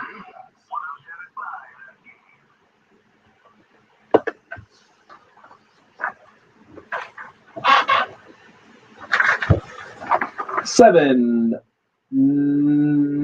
Now it's 7-19. 7-19 here on 107.5 The Game. And the 2022 107.5 The Game Spring Open, the Spring Golf Tournament, is going to be happening Friday, March 18th at the Windermere Club in Blythewood. That's going to be a 10 a.m. shotgun start, two-person teams this year. It's going to be $200 per team, and it's going to be two-person captain's choice. Again, March 18th at the Windermere Club. Going to have raffle prizes, closest to the pin, a $1 million hole sponsored by Beaufort Lending, plus breakfast and lunch are going to be served. All entries will get a free golf membership until March 31st. So go ahead and head to 1075thegame.com for registration info so you can join us in just under a month there at the Windermere Club for the golf tournament. Mention I want to get a quick NFL segment in here because Brian Edwards is coming up in about 10 minutes, talk about the college basketball slate I guess tonight and this weekend.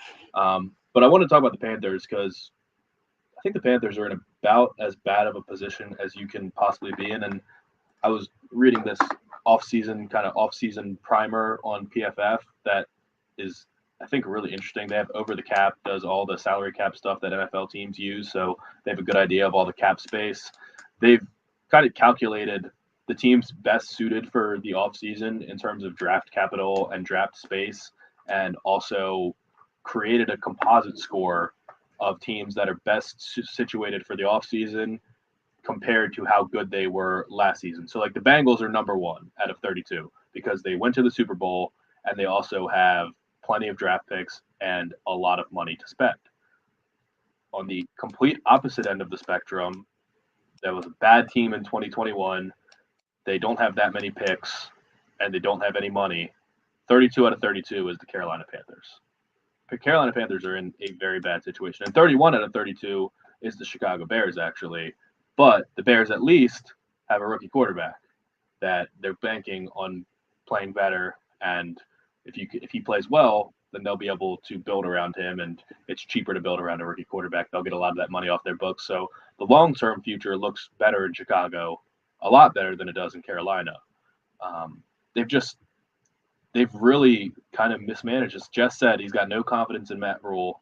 I don't think anyone does at this point. He's had top 10 picks both years that he's coached, and they've been, in the last 3 years, drafted at 7, 8, and 6. They've been 5-11, 5-11, and then 5-12. Last year, they paid $20 million to Teddy Bridgewater to not be their quarterback. This year, they're going to pay $18 million to Sam Darnold, who they wish wasn't their quarterback. They have about $11 million in cap space right now, but the $18 million to Sam Darnold is completely not movable. They've got a lot of free agents. Stephon Gilmore's a free agent. You acquired him. You want to keep him home. I wonder if maybe he takes a bit of a hometown discount to stick around. Dante Jackson, your other corner, is a free agent. Do you let him walk because you drafted J.C. Horn? You traded for C.J. Henderson? I don't know what the deal is there. Hassan Reddick played pretty well this year. He's a free agent too. The defense was the lone bright spot, and not even that bright of a spot for periods of time, played well last year, but it wasn't enough. because they were a 5-win team, and there's just you can only go so far with Sam Darnold, and they're going to pay him $18 million. Fortunately, I guess they have a top 6 pick this year, but it's a top 6 year pick in a year where it's unanimously almost agreed upon to be one of the worst quarterback classes in 10 years. Last year, you made the decision to draft J.C. Horn instead of Justin Fields, instead of Mac Jones. Both of them look like they're going to be, if not franchise quarterbacks, they're not throwing in the towel on that. There's a lot of optimism there for both of them.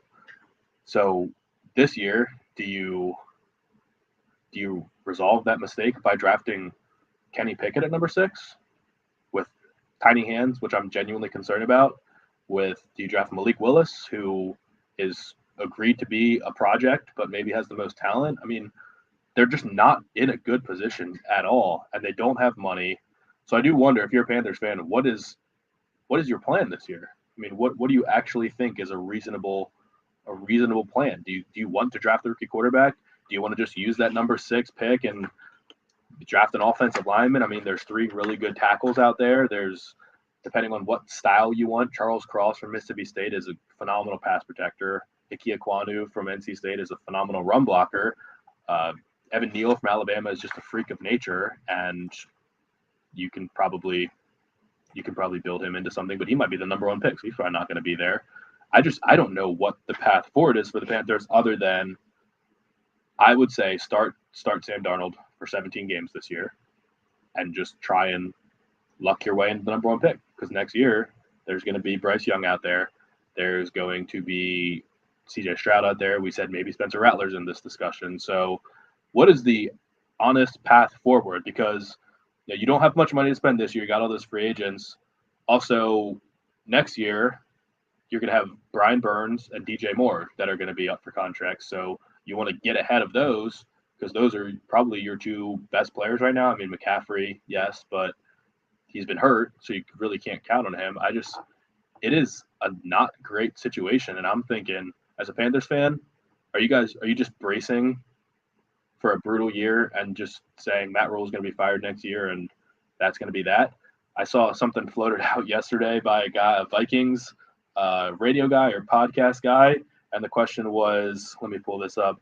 The question was, who says no? Panthers get Kirk Cousins, and the Vikings get the 6th overall pick, and they take on Sam Darnold's contract. Is that something you're interested in? I don't know. What do you want to try and be, a 5 to 9 win team, and hopefully you're on the high end of the variance and you can win a really bad NFC South? Or are Panthers fans in kind of tank mode right now?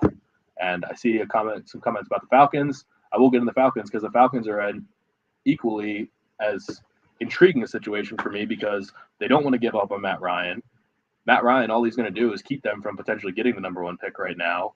They could get rid of Matt Ryan. They could cut him or trade him and eat $40 million, just about, maybe $30 million, between $30 and $40 million of dead cap, which means it's just money not being spent at all. It's just sitting there. So they can't spend that money when they cut him. But then again, he's off the books for next year. So do you just tank and try to get the number 1 pick? It's an interesting situation in the NFC South right now. I guess the Saints are best positioned to win it because they have a good roster and a good-ish roster. I mean, they're in not a good cap situation, but they're at least going to be able to keep most of their star players, but they don't have a quarterback either. I don't know. The NFC South is going to be so bad this year, and I do wonder if Panthers fans are thinking, hey, let's draft a quarterback. Maybe he plays well, and we can win a bad division, make the playoffs, and then move forward from there. Or if it's just, hey, we're already paying Darnold, start him every game, and we'll just figure it out from there. So interesting situation for the Panthers, and I do want to get into the Falcons at some point too. But the combine's next week. You'll get a chance to look at a lot of these guys. Free agency starts March 14th is the legal tampering period, and then March 16th is the actual free agency date. So I'm very intrigued by the Panthers this offseason, and this is why I would say that you should never keep a lame duck coach, because Matt Rule is obviously not going to be there past this year. I think anyone would be shocked if he was, but here he is going to have the chance to pick potentially a quarterback at number 6 so that he can go to David Tepper next year and say, hey, you got to give me another year to develop this kid. I just drafted him. You're going to fire me now, and he's going to have to go to a new system and this and that. It's just not a good situation to be in, and it happens all the time. So hit us up, 803-404-6100. what is your plan as a Panthers fans? What are you hoping for? And realistically, what are the options? Because I'm just as interested in you, and I have very few answers. But Brian Edwards is going to be on in the next segment. We're going to talk college basketball, and then later on we'll get into some more NFL discussion. Brian Jeffco will be on for Game Talk Baseball Talk in the 8 o'clock hour. So a couple open segments there. So 803-404-6100 is the number to call or text, and then join us on the Buford Lending live stream, 107.5 The Game, YouTube, Facebook, and Twitter, and you'll find it all there. It's the early game, 107.5 The Game.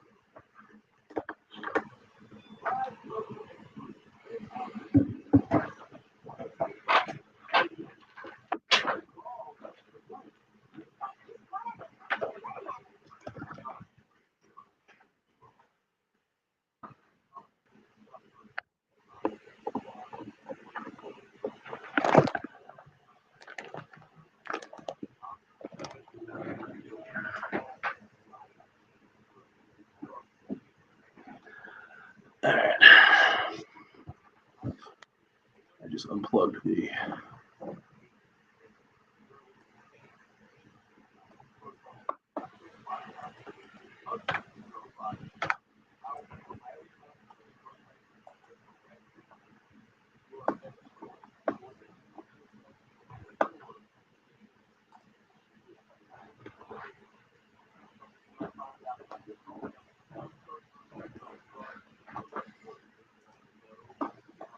QC Kinetics, a phone call today for a free consultation. All right, be right back.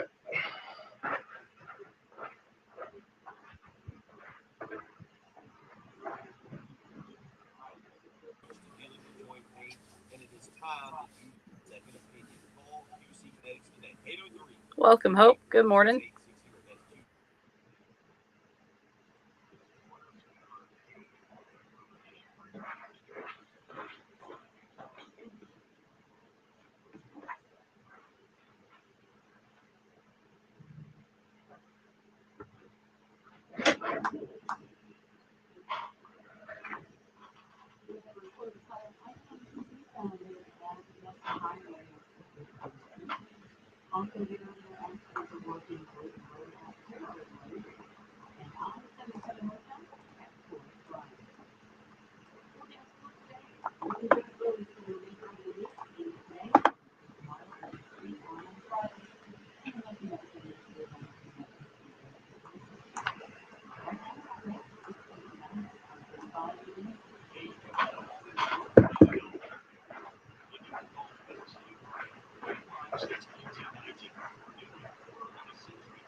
So what's the snack of choice this morning, Patrick?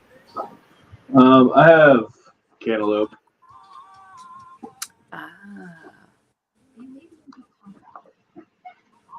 I don't need anything. I have some chocolate Pillsbury biscuits too somewhere. There you go. These Can't are do not, cantaloupe. Wish I could. those are not good. No cantaloupe? Mm-mm. Nothing in the melon family for me. No watermelon either? Man. No. I wish I could. It looks really good. But Just berries? yeah, I'm just a berries person. Yep, so that's why like a lot of places I can't do a fruit cup because usually they fill it with cheap melons and stuff. And yep. So like Chick-fil-A, those fruit cups I can do because it's got berries and oranges and stuff like that. What's in the Chick-fil-A fruit cup? Huh? Grape, probably. What's in the Chick-fil-A Yeah, fruit? grapes, Pineapple? berries. Yeah, pretty good. Do you do pineapple? I do pineapple. Mm-hmm.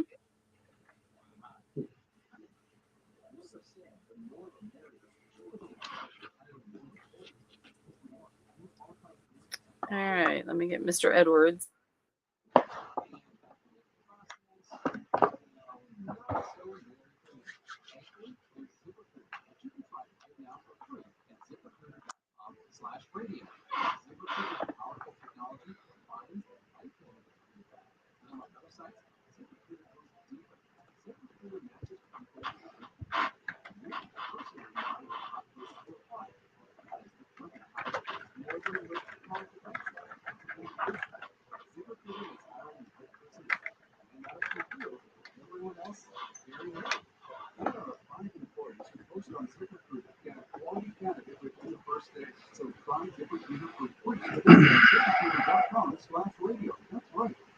Once again, that's ZipRecruiter.com/radio. ZipRecruiter.com/radio.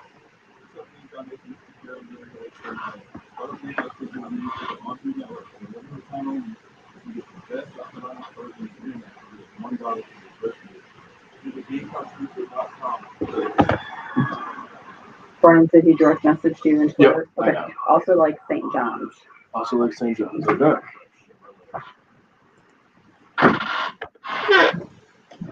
And what we are talking about has been a lot of Gamecock baseball with Tommy Moody in hour 1. We will get into some Gamecock basketball talk in hour number 3. Some more baseball with Brian Jeffcoat.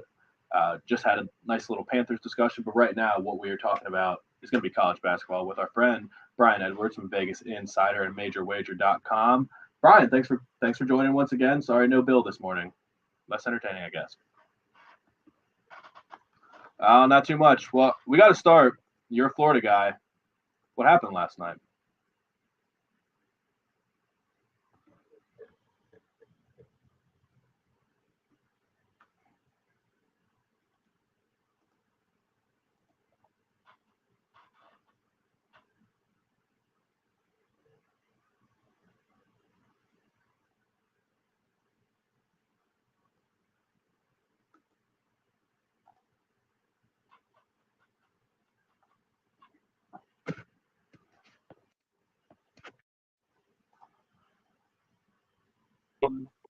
Florida had been playing great defense. They actually got enough offense last night. They just didn't get enough stops. So Lenardi and most of the bracketologists now have UF in the next 4 out. They now go to at Vanderbilt and at Georgia, which those wins, if they get them, won't help them, but losses would hurt them. And then they have Kentucky at home, and now that one becomes, must win pretty much, or you got to, win probably 3 games down in Tampa. So Florida's in trouble. It'll be bubble life for a couple more weeks like it's been the last couple of weeks. Yeah, I mean, we are well aware of that here, too. I mean, nobody's talking about South Carolina even being on the bubble, but fans are still grasping at hope because you do have road trips to Alabama and Auburn. So opportunities for big wins to at least set yourself up for the SEC tournament to matter. But yeah, tough for Florida. Was it uncharacteristic? I mean, was it a hangover from the Auburn game? I don't even know. I didn't get to watch it. We were watching baseball. Well, Florida actually led most of the game, and Arkansas has now won 12 of its last 13. So it was kind of uncharacteristic not being able to get stops, and kind of uncharacteristic that Florida, scored 74. I mean, Florida's been scoring in the 60s a lot. They had 6 straight unders going in to last night. Arkansas just really hit some clutch shots at crunch time. They made like 3 threes in 4 possessions from probably the 2.5 minute mark to like the 1 minute mark. And they just made more plays at crunch time. And so credit to Arkansas. Well, yeah, Arkansas is a good team. I mean, they tough fought one. But I guess we'll stay on the SEC real quick because we do have a big matchup with LSU and Kentucky.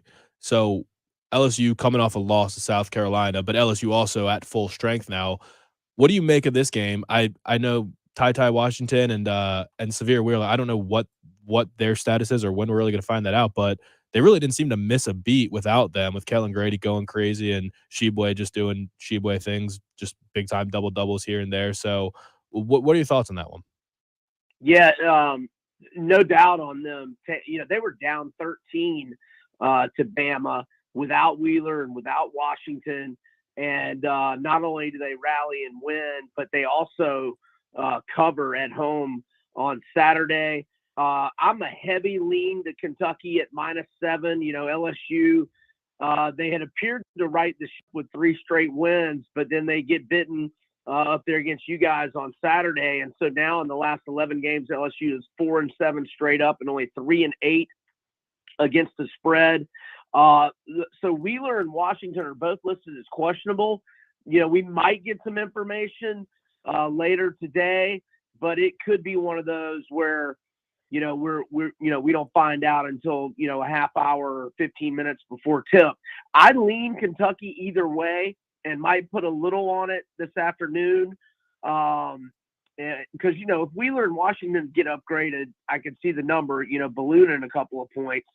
And again, they just covered against Bama despite being down 13 without those guys. So it's a heavy lean to Kentucky. Maybe play Kentucky regardless. If Wheeler and Washington get upgraded and the number is still 7, I love Kentucky. Okay, there you go. So we monitor. And it's a revenge game. They lost in Baton Rouge by 5 back on January 4th. Okay, that's another element. I always like the revenge game angle, so good deal. So that's the SEC. Good night in the Big East last night. I guess just one game, but it was an entertaining game. Villanova and UConn. UConn finally taking down Villanova after a really long stretch there. But you like some action tonight. Creighton is traveling to Queens, taking on St. John's. You like some stuff in this one, Brian? Yeah, I like the side and the total. I like the over the most. I'll have more on that. So the over is on a 5-0 run for St. John's, specifically in the games that their star point guard, Pasha Alexander, has played in. Now, he was out with an ankle for 2 games, and those games went under. But in the last 5 where Alexander has been healthy, the over is 5-0 for St. John's. It's also 4-1 in the last 5 head-to-head meetings against Creighton, but the under was in their January 19th game, and that was an 87-64 game for 151 combined. The total that night was 151.5, so it went under, but tonight's total is 147, so that would have been an over for us. And in the last 5 combined scores when Creighton and St. John's have met have been 151, 176, 170, 172, and 176. And the over is hit in 3 of Creighton's last 4, including Sunday's 83-82 win over Marquette for 165 combined. So I like this over. St. John's presses the whole game. Their opponents often get in the bonus with 9-10 minutes left because they're so aggressive and foul a lot. And so we often get a lot of points at the free throw line when the clock's not moving. So that's kind of one of the angles that I like, in a Mike Anderson, St. John's type of game. But I'm going to also go with St. John's -4.5. This team is 6-0 against the spread in their last 6 games. They're 8-1 against the spread in their last 9 games. And since Alexander came back, they've won by 13 at Xavier, and they beat Butler by 34 on Friday. And so that's also another small point in this. Creighton played on did they play Friday and Sunday? I think they did. And St. John's has not played since Friday, so they've got a couple of days rest extra, for preparation as well. All right. 2 other games in the Big East. Jen's Butler Bulldogs taking on Seton Hall tonight, but most eyes will be on the Dunkin' Donuts Center in Providence, Rhode Island, where Xavier is taking on Providence. Providence 22-3, number 11 in the country. Ed Cooley, one of the possibly going to be the hottest coaching candidates in this offseason if he decides to leave. What do you like in this game? And just riff on how legit is Providence. Do you think they're a legit contender? They've been very good to me. They've covered a lot of numbers. I do think they are, a little overrated compared to their record. I mean, credit to them. All they can do is play their schedule. And I don't see them as a team that'll make a deep push in March. I would say the Sweet 16 is probably their ceiling, but they're setting themselves up for, a really good seed. But I will say this: I will be on Providence tonight if and only if their star Al Durham gets upgraded. He missed Sunday's win over Butler with a sports hernia. He averages 13.4 points per game, 3.2 assists, 3.0 rebounds, shoots 84.7% in the free throw line. Without him, they really struggled offensively in the first half. Now they rallied in the second half and were able to pull that one out. They've been really good at home. They're 14-1 straight up at home. And Xavier's really struggling here lately. They are mired in a 3-7 against the spread slump. Actually make that 3-9. I can only see the last 10 games now that I extend it. Yeah, and Xavier has lost 4 of its last 5. So I'm going to be on Providence if Durham gets upgraded. And really like Kentucky, I lean their way regardless, but I really like them if Durham gets upgraded. So when you're monitoring these injuries, are you just like Twitter notifications for names? Are you following beat reporters? Are you just constantly refreshing on Twitter? How are you tracking this? It's a lot to keep track of. So you can always go to Twitter and do a search and go to the latest. But let me give you and your listeners the best fantasy basketball. And this is for betting for us, but fantasy, whatever. It's at NCAA Fantasy Hoop. This is just a great Twitter follow, and they are all over the injuries, especially 30, 45 minutes before tip. They're monitoring all the beat writers and are retweeting if somebody's warming up or somebody's not dressed for warm-ups, like a half hour. So if for your listeners that bet or do fantasy, whatever, follow this on Twitter. It's at NCAA. That's 2 A's, obviously. Fantasy Hoop. That's a great Twitter follow for injury. It's actually kind of a well-kept secret. Only 5,600 followers for something that would actually be that beneficial is kind of surprising. Absolutely. I agree. And these guys, I'm actually a member to their service where they tweet about all the stuff, but if you go, it's a real inexpensive, you go behind the paywall, they've got injury breakdowns every morning. They've got a whole daily write-up. It's really good stuff. And I don't know why they aren't followed more. I follow them religiously. I can tell you that. All right. Well, I just followed them as well. So maybe they'll blow up here soon and your secret will be out. But one more, I guess a two-parter, because I do want to hear your thoughts on South Carolina and Mississippi State tonight. Mississippi State handled them last time out, but this one, South Carolina is playing a little bit better basketball. But the other one, Juwan Howard's the talk of the college basketball world. I guess they're now undermanned because they don't have Diabate or Terrence Williams. What are your thoughts on this one? Yeah, I'm gonna go with Rutgers, man. They are hot. Like you said, Williams and Diabate are out. Diabate being the bigger loss, 9.3 points per game, 5.7 rebounds. Now, Phil Martelli was a heck of a coach at St. Joe's for decades. And he'll be the acting head coach. But the Wolverines, despite those absences, they're only 4-4 straight up, 3-5 against the spread in their last 8, whereas Rutgers has won 5 of its last 7. No shame in a loss at Purdue, and the other loss was a 1-point loss in overtime at Northwestern. They actually covered that game. Rutgers is 6-1 against the spread in their last 7, and in their last 12 as underdogs, they're 10-2 against the spread with 8 outright wins. I think they've got a great chance to win outright tonight at Chrysler Arena, and I like Rutgers plus 5.5. So, 5.5. I don't know. I'm just surprised by that. I think Rutgers is a great chance. If you can sprint to them up, a smaller number? I would have thought so. Yeah. Then any thoughts on South Carolina, Mississippi State? I don't know if you have a pick, but any thoughts? It'll probably be a pass for me, but if I had to pick it, I'd probably go South Carolina. So Mississippi State, they had to play not only Sunday, but Sunday night at Missouri. So a quicker, South Carolina's got an extra day, really a day and a half of prep and preparation, really 2 days, because Mississippi State had to travel back, late at night after winning at Missouri. And that was the first road win of the season for Mississippi State. They're now 1-7 straight up, 3-5 against the spread on the road, whereas South Carolina's 10-4 straight up, 8-5 against the spread at home. I lean South Carolina based on Mississippi State's, road struggles this year. That is more than enough info. I wouldn't have known how to bet it either. South Carolina's just been very confusing. I would have a hard time betting on South Carolina. That's why I don't do it, because I can't bet with my heart. But appreciate all the info, Brian. Thanks for hopping on. Going to be a good weekend, good slate. We're closing on a March show. We'll do it again next week. Appreciate it. Thanks, Patrick. Y'all have a great one.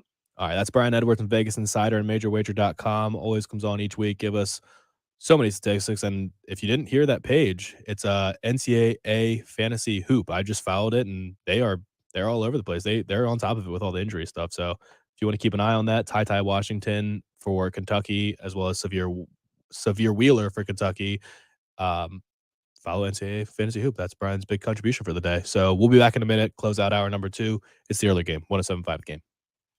This is Gamecock basketball head coach Frank Martin, and you're listening to 107.5 The Game, WNKT FM, Eastover, Columbia. 107.5 The Game traffic from the Shepherd's Glass Traffic Center. Shepherd's Glass, a true reflection of quality. shepherdsglass.com. And we're still working earlier accidents, I-77 northbound at Forest Drive. That's I-77 northbound at Forest Drive. Raven Road at Farrow Road in the cleanup stages, as well as I-26 eastbound at Augusta Highway. Your forecast, 80 for today, 82 tomorrow, 83 on Friday. And that, for sure, is why we live here. But it's 58 right now at 107.5 The Game. Sponsored by Taco Bell. Dreams are amazing, but wake up in time to have Taco Bell's toasted breakfast burritos with eggs, cheese, and bacon. Toasted breakfast burritos, available at a participating Taco Bell location near you during breakfast hours only, 7 a.m. to 11 a.m. Life matters. Continuing our look at presidential opinions on the Bible, here's the view of Honest Abe. He said, in regard to this great book, I have but to say it is the best gift God has given to man. All the good Savior gave to the world was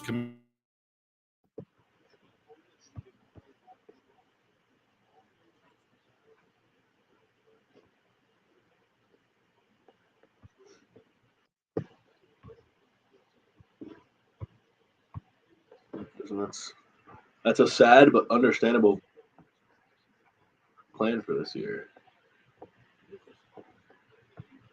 Been there many seasons.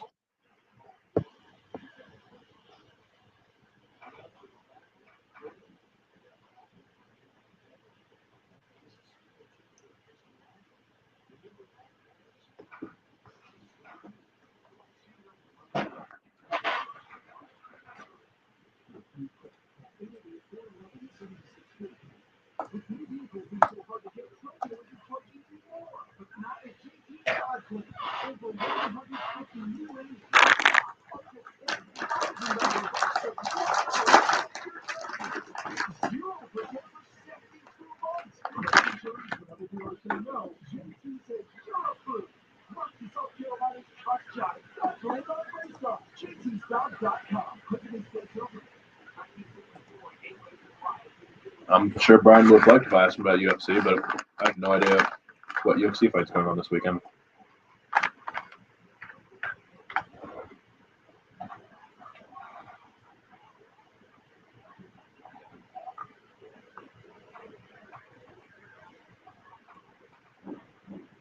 Makachev versus Bobby Green.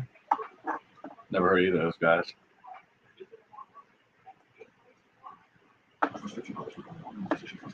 The main event this year was a guy named Johnny Walker. Really?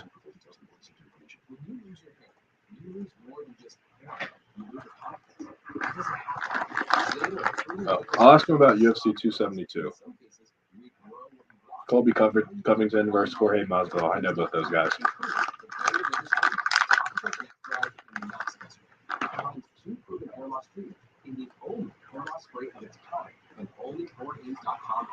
No more pills, no more messy, time-consuming applications.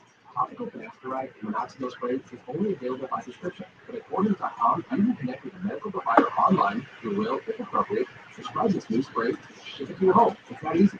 Get the old hair back. Get the old you back at Boardgames.com. For a free online consultation, go to boardgames.com/care. You grow your hair in 3 to 6 months at BORHAMS.com/CARE. Boardgames.com/care.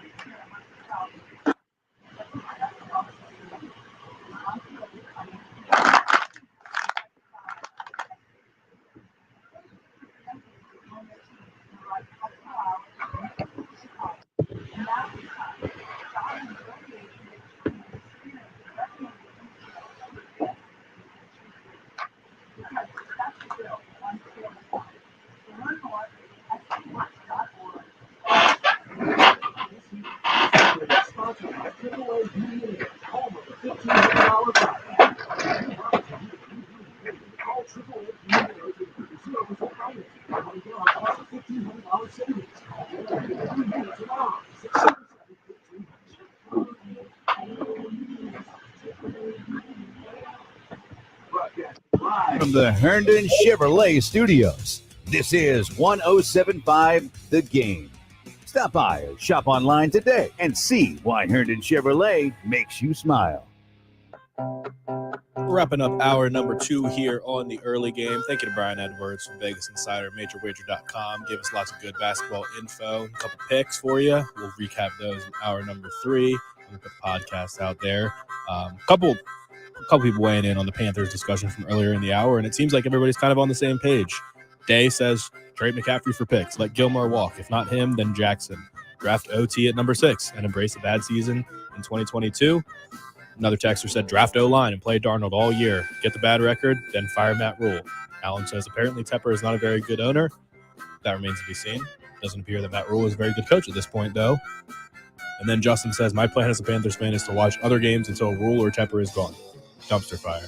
That kind of sums it up for a team that was 15-1 in the Super Bowl just, 7 years ago?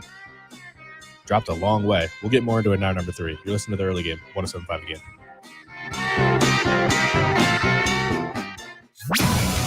The home of the Gamecocks, 107.5 The Game, WNKT FM, Eastover, Columbia.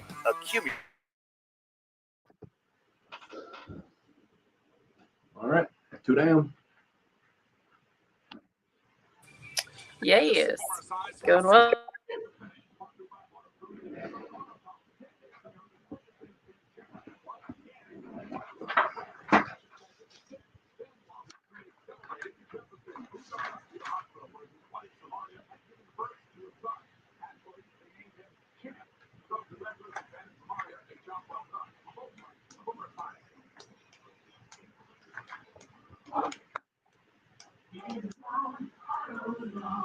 Welcome to AutoZone. What are you working on? So you've got an oil change coming up. We can help you save on the right oil for your vehicle. Right now, we try Ford the Castrol Edge Full Synthetic, Castrol Edge Full Synthetic High Mileage Motor Oil with an STP extended life oil filter for just $35.99. Visit one of our 6,000 stores or order from AutoZone.com, same-day store pickup, or next-day delivery. Restrictions apply. Hi, my name's Joe Bordeaux. Sometimes in divorce, courts require the higher earners to pay for the other part of what's called spousal support or alimony. Here's what this order can be modified.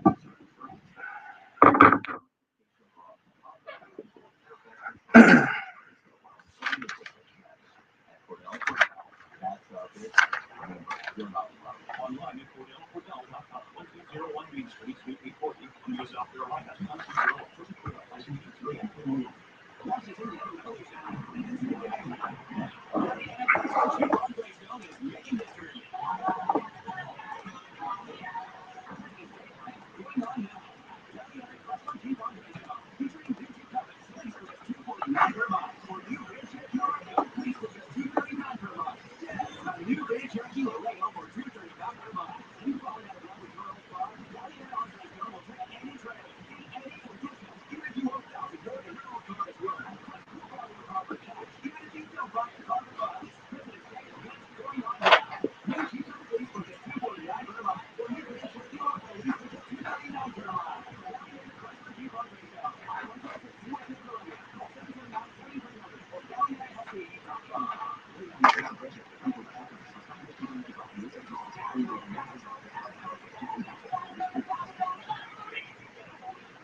So 272. Yeah, that's the one that I would watch. Do you buy all the fights, Larry? Or do you have a fight pass?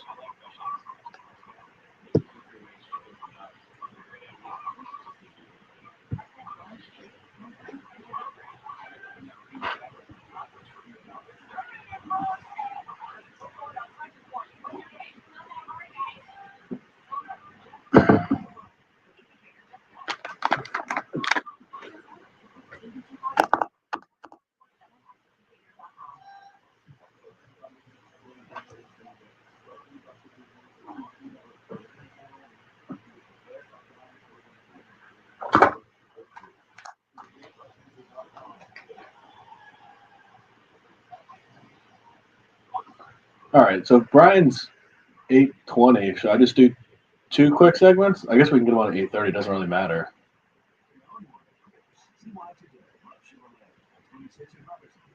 Yeah, that works. I can go up to like 15 or 17 and then get him on and go on. Cool.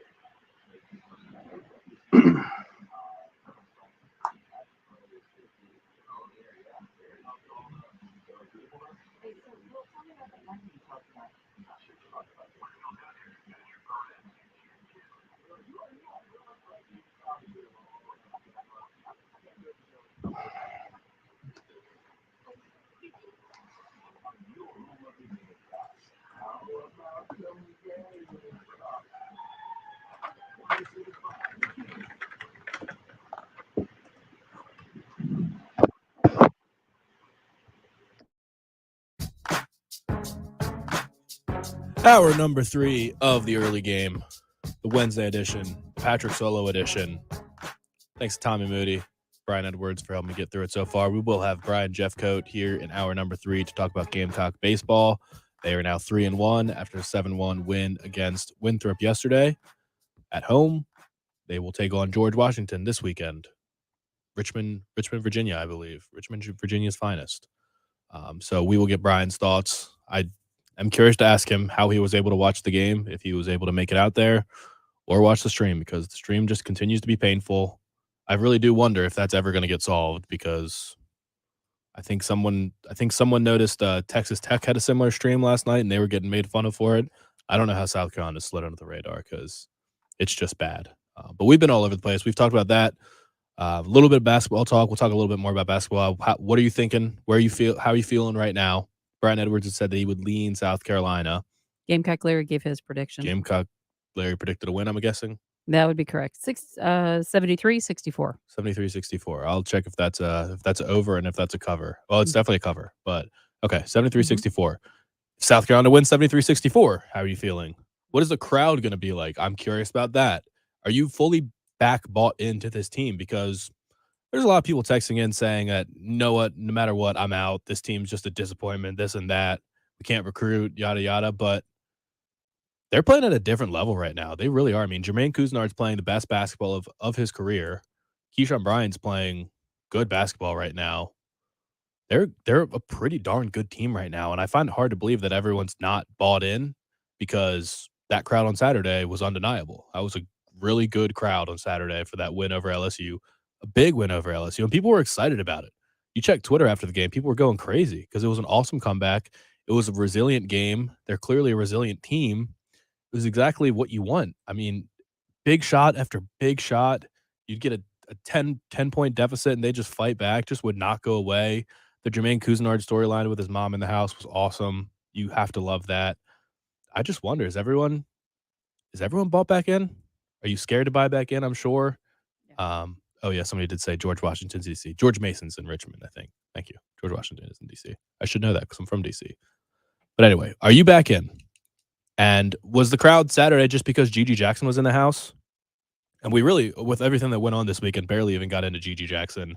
But he had some really interesting quotes. I don't know how everyone's feeling. I think the buzz is pretty strong that he is, unlike Zion, unlike some of these other guys, he is legit considering South Carolina. The quotes were pretty astounding. I will read them to you right here. Here we go. My biggest takeaway from this weekend was I got to see where South Carolina needed me, loves me, and would cherish me for a very long time. It was a great atmosphere and shows we've got a great relationship within the coaching staff and players. I got to hang out with players more than any other visit. It was like they were my teammates, and I got to build relationships with them. And then the big one was where he said that just like Asia Wilson, just like Jadeveon Clowney, just like, I don't remember who the other one was, but they changed the programs. And if I came to South Carolina, I think I could do the same thing for men's basketball. So, I mean, that's pretty in-depth, pretty specific for a kid that's considering South Carolina and a kid that's considering reclassifying to this class so that he would be enrolling next summer. Said he wants to make an announcement in the next couple of weeks. He wants to get through the state championship. I did not look up when the state championship is, and then decide what his future is. His coach is going to Oak Hill, so he needs to decide if he's going to, one, stay. If not, maybe he'll either go to Oak Hill for his final year of high school. Maybe he would Craig says Gilmore was the old one. He mentioned Stephon Gilmore. He also mentioned how he was amazed seeing Spencer Rattler. He was like a little kid meeting an idol in Spencer Rattler. So I think people are really excited. And for all the people that were not chanting, but texting in that Frank needs to go, Frank can't recruit. If Frank lands the number one recruit in the country, what does that say? I mean, anyone that says, whatever, he just can't cut it. He's not a 2022 basketball coach. He's reached a ceiling. Would anyone rather fire Frank Martin than not get Gigi Jackson? I mean, this is like, we've had this discussion in football with Will Muschamp where we were like, maybe hold out. He's about to get Jordan Birch. If we get Jordan Birch, that will really be the thing that turns everything around. He just got Marshawn Lloyd. Connor Stockton's committed, all these things. And it was like, just keep waiting. Don't fire him yet because we don't want to lose this recruit. Gigi Jackson is a different level. I mean, I'm not sure who would come back next year, but I guess your 1-2 punch is Gigi Jackson and Devin Carter. I'm not so sure, but that's a different level. And I want to touch back real quick on the jersey discussion we had yesterday, and I need to find out from someone. Maybe I'll ask, but if the jerseys can be sold with the names on the back of them, does that count for basketball too? Because I feel like the Zion Williamson is a different animal because he was a high school phenom. His YouTube videos had millions of views. Everyone knew his name. Drake was wearing his jersey, in his high school jersey, in concerts and music videos. So he's a different animal. If he had when he did go to Duke, he would have sold thousands of jerseys no matter what. So that, I don't think the argument holds weight for him. But someone like Gigi Jackson, who right now is not a household name across America. Like, everybody does not know the name Gigi Jackson. People that follow recruiting and follow high school hoops know who he is. But him going to Duke would not carry the same weight as him coming to South Carolina. If there's several other 5-star guys in that class, if he goes to Kentucky and he's with 2 other 5 stars, he's with a Ty Washington type of kid, are Kentucky fans going to go out and buy his jerseys in masses? Are Duke fans going to go out and buy his jersey in masses? They're probably going to continue wearing their JJ Redick jerseys. They're going to wear their Christian Laettner jerseys, whatever it might be, their Shane Battier jerseys. Are they going to go out and spend $100 to get that jersey? South Carolina fans definitely are. So I wonder where that factors into his mindset. So, and then we get texts, GG commits, USC could pick up some other big recruits. would 100% agree. I don't know how many basketball recruiting is harder to keep up with than football recruiting, but yeah. And Scott says he was coming here regardless of Frank based on those quotes, just like PJ and Sendarius. Well, I don't know that PJ and Sendarius were definitely coming here regardless of the coach. I mean, I think Frank definitely he definitely played a role in that. York says, Frank haters. He signed because it's close to home, not because of Frank. Yeah, that's exactly right. I mean, Frank has something to do with it.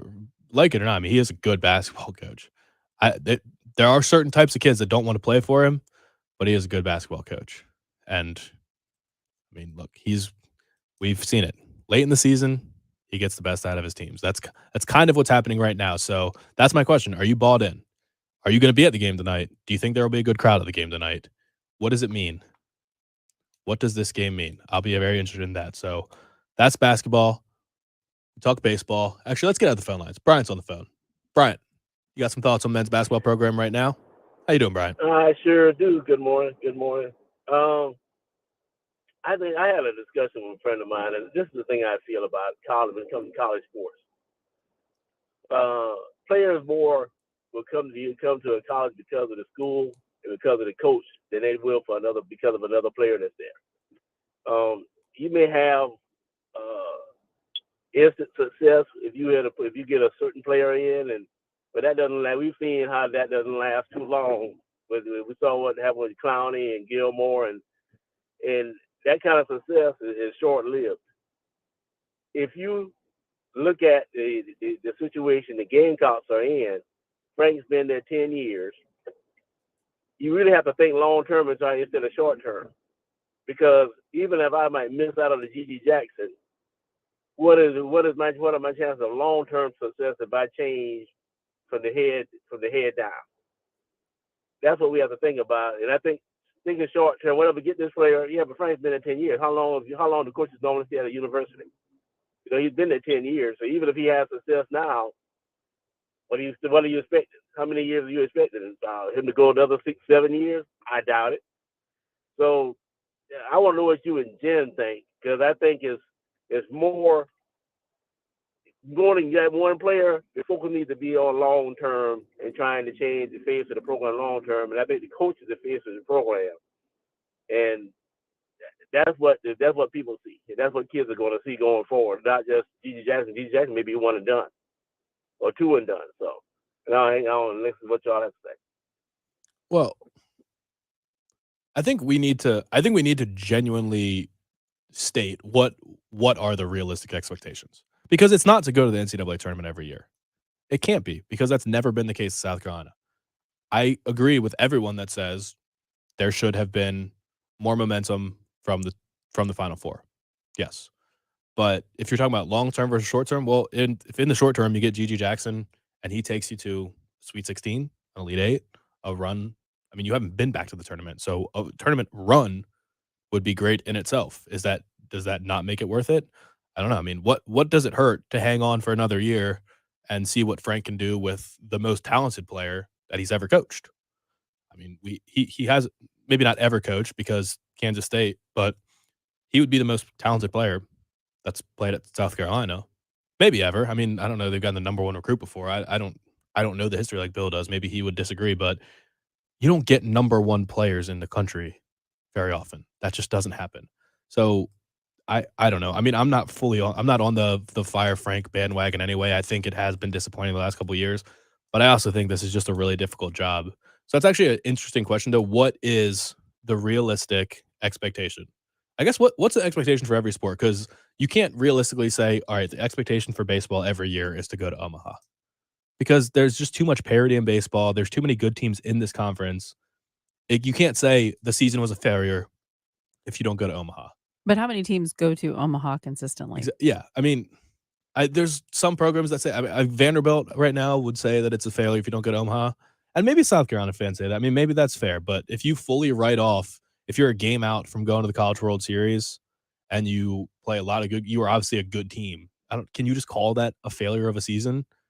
Basketball kind of is black and white, like tournament or no. Was it a failure?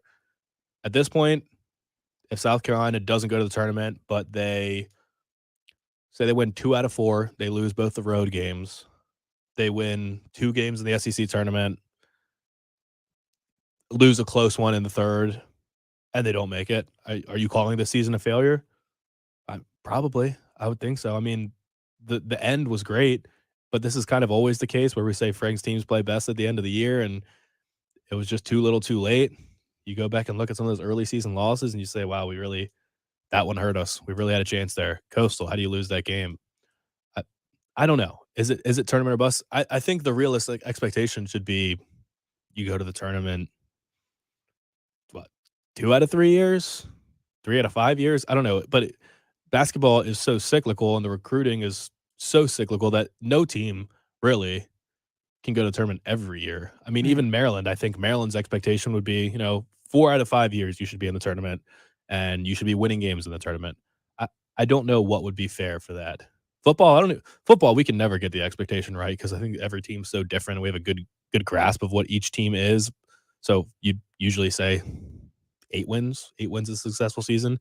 It's really only women's basketball right now that can legitimately say We expect. to win a championship.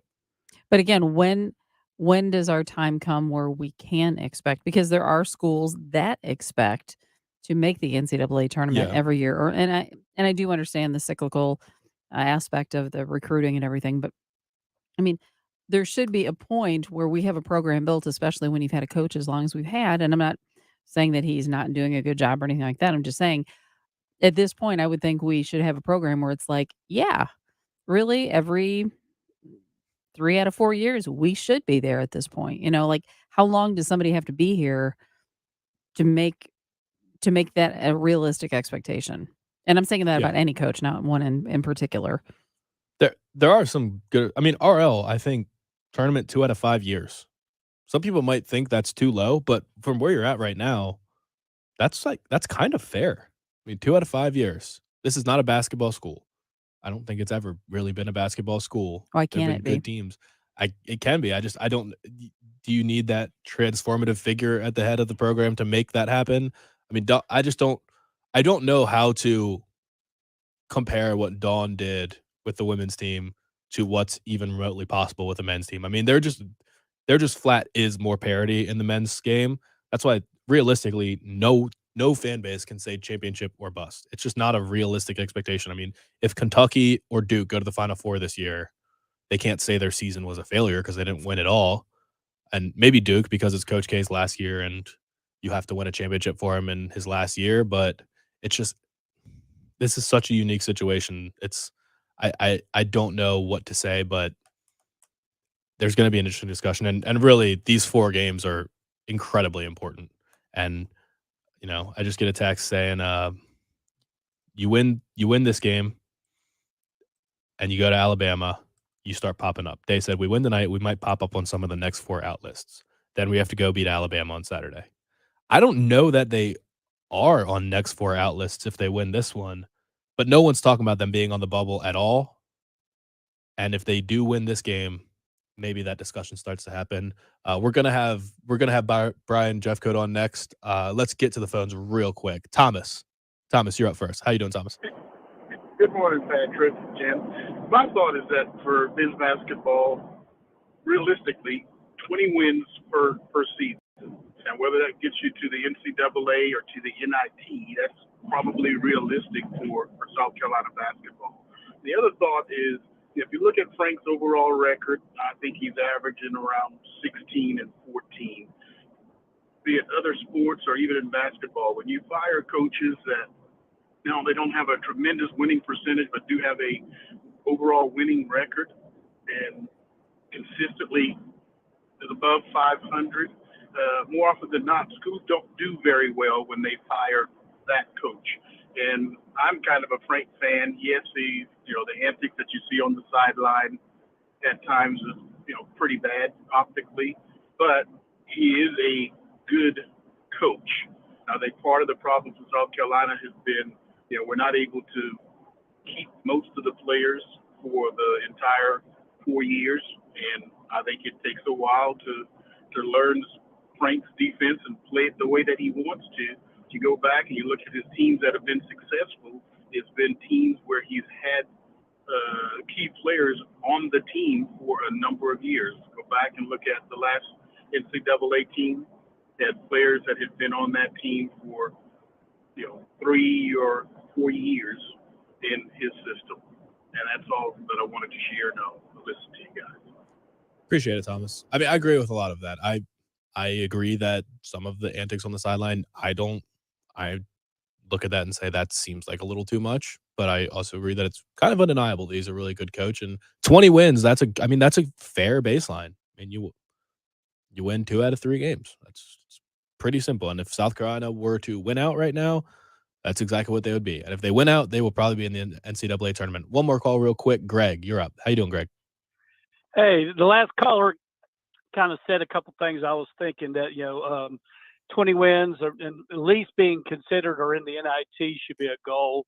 I know NIT sometimes perceived as a losing situation, but it's better than nothing. At least you're close to making the NCAA.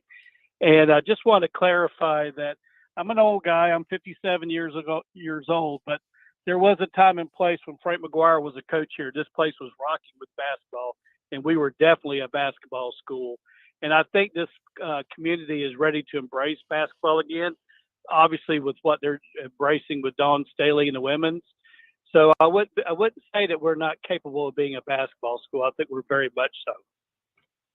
And that's all I got to say. Thanks, Greg. Yeah, I mean, winning cures everything, and it's a chicken or the egg thing. Do the fans have to buy in and put 18,000 people in the arena every game, no matter what the product is on the court, so you can get recruits, or does the team have to win and prove that they can win and be worth spending money on? It's generally the second. So that's what Dawn did. I mean, Dawn won a lot, and then the fans came, and now they continue to come because she continues to win. But we'll continue that discussion. We'll have all off season, all summer, in the next couple of weeks to talk about that. Right now, we got to get a break because Brian Jeffcoat's coming up next, former Gamecock baseball player. We'll hear his thoughts on the weekend and last night. You're listening to The Early Game, 107.5 The Game. More of The Early Game coming up on 107.5 The Game.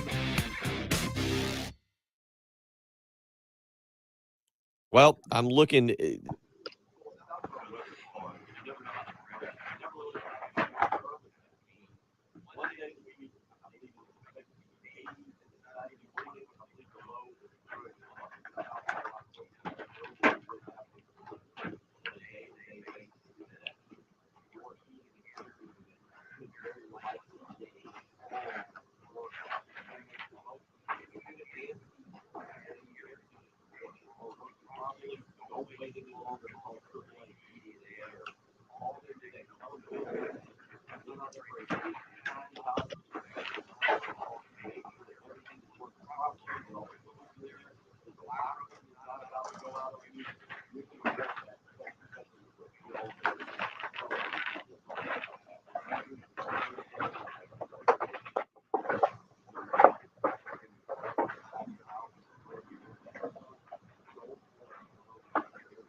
Yeah, they definitely are.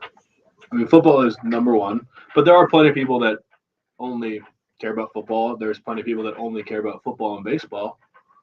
Only people that care about football, basketball. There's lots of combinations. Football is the constant. But if you win, you're going to get fans.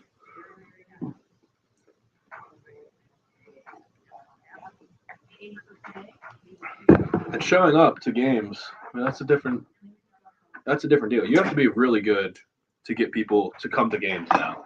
There's more reasons than ever to not go attend a game because the television product is so good, except for early season baseball, because that television product is terrible. And there's just, it's just comfortable to watch it at home. You don't have to pay for $10 chicken tenders, and you have to buy the tickets. So if you're going to spend your hard-earned money, go deal with parking at a big event, paying for concessions. Understandably, you would want to know that you're going to see a good product and likely a win.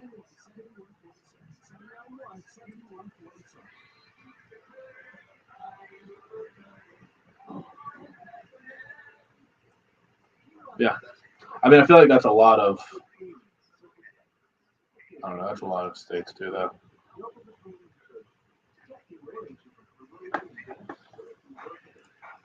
Yep. That was this weekend, New York. I had to get my Xbox streaming a game, my Fire Stick streaming a game, and then I had a little tiny TV that I pulled out to the side so I could Roku stream a game. It was a busy weekend.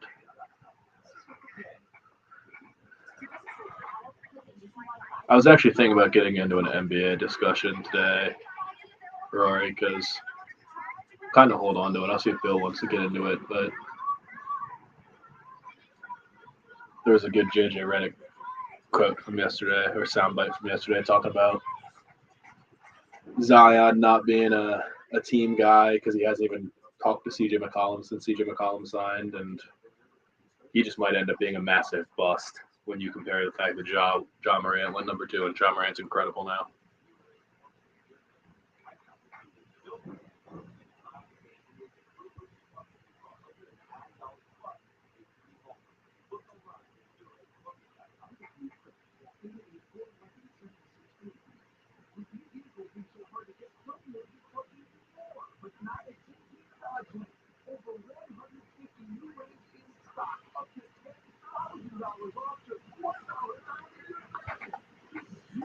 Yep.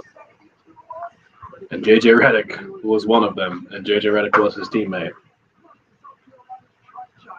I can't remember his exact term, but he was like a distant teammate or something along those lines.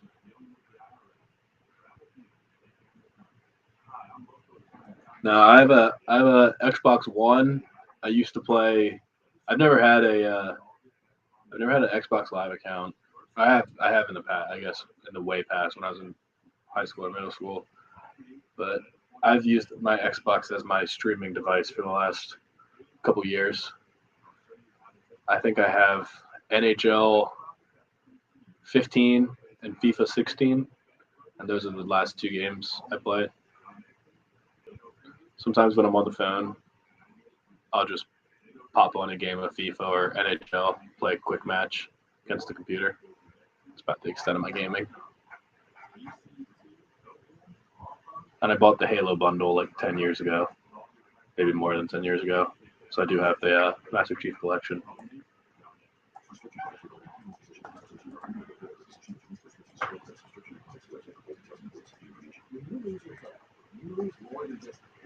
You lose the confidence. That doesn't have to happen.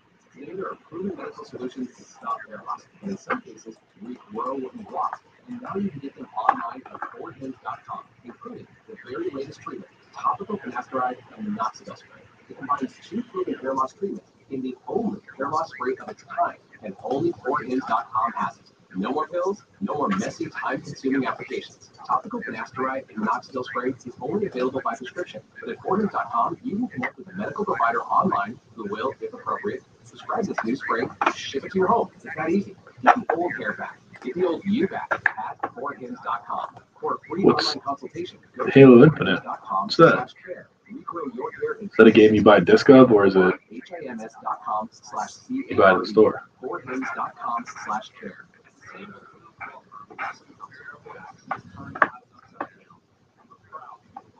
Yeah, and he's also, like you said it, he's a kid. That's also just a weird dynamic. But is he still a teenager? He's not, right? He's 20 now, right? 21. He's 21, college age, playing with a bunch of grown men.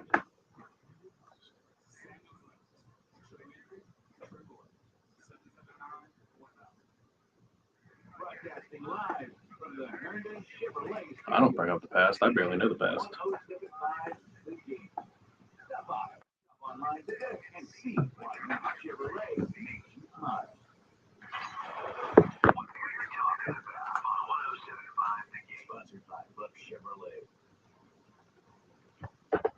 And what we are talking about this hour has been a lot of college basketball. We had Brian Edwards on last hour, give us some picks for the weekend, but this hour has been a lot of basketball, talking a lot of thoughts coming in on the text line. 803-404-6100 is the number for that. A lot of thoughts on the live stream, but we are going to shift gears. We spent the first hour talking a lot of baseball, and we had Tommy Moody on after he called all 4 games this week. And now we are joined by a former player and a friend of the program. Had him on last week. Pleasure to have him on again. Brian Jeffcoat. Thanks for hopping on, Brian. Oh, not too much.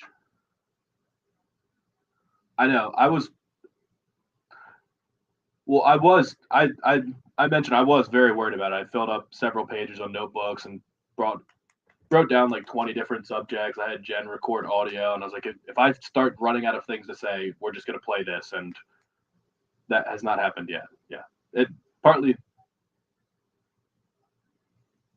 Yes.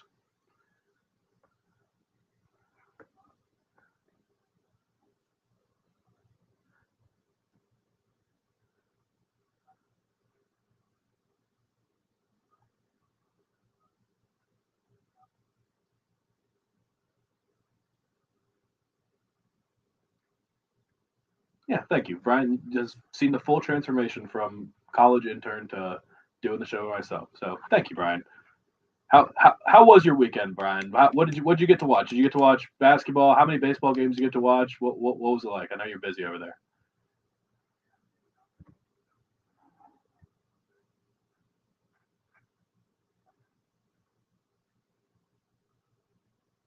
Men's game. Okay, yeah.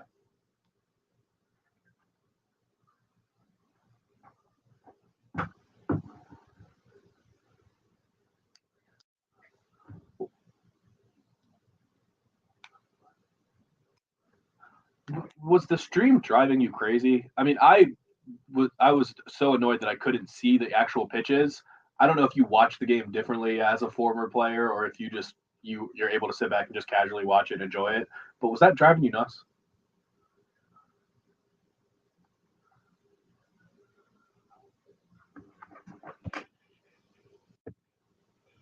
I'm waiting on maybe the announcers to tell me what the score is, what the inning is. So that was sort of difficult there, but I want to see more things than just that one shot. And but hey, we got to work with what we got, and I always enjoy seeing it from behind the batter.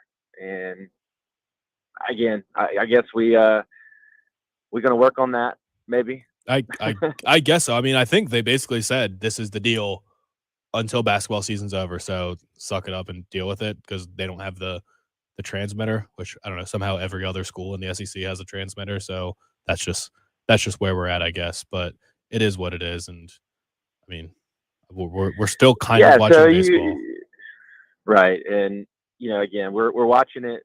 Something that, hey, listen, if I could have got what we're seeing now when I played, that would have been cool. We're recording on VHS, and the only way to watch the game is to watch it back when you were to maybe a few days after they've taped them. And I remember Coach Tanner had us a closet full of all these VHS tapes, and we'd go maybe look at last year's game against a team that we're about to play, and maybe a pitcher's the same guy. So that's how we did it back in the day. That is what I've heard. Some people saying all the games weren't even on TV. Sometimes you just had to listen to the radio, and that was the only way you could possibly do it. Or you just read in the newspaper what happened the day before. That was also an option.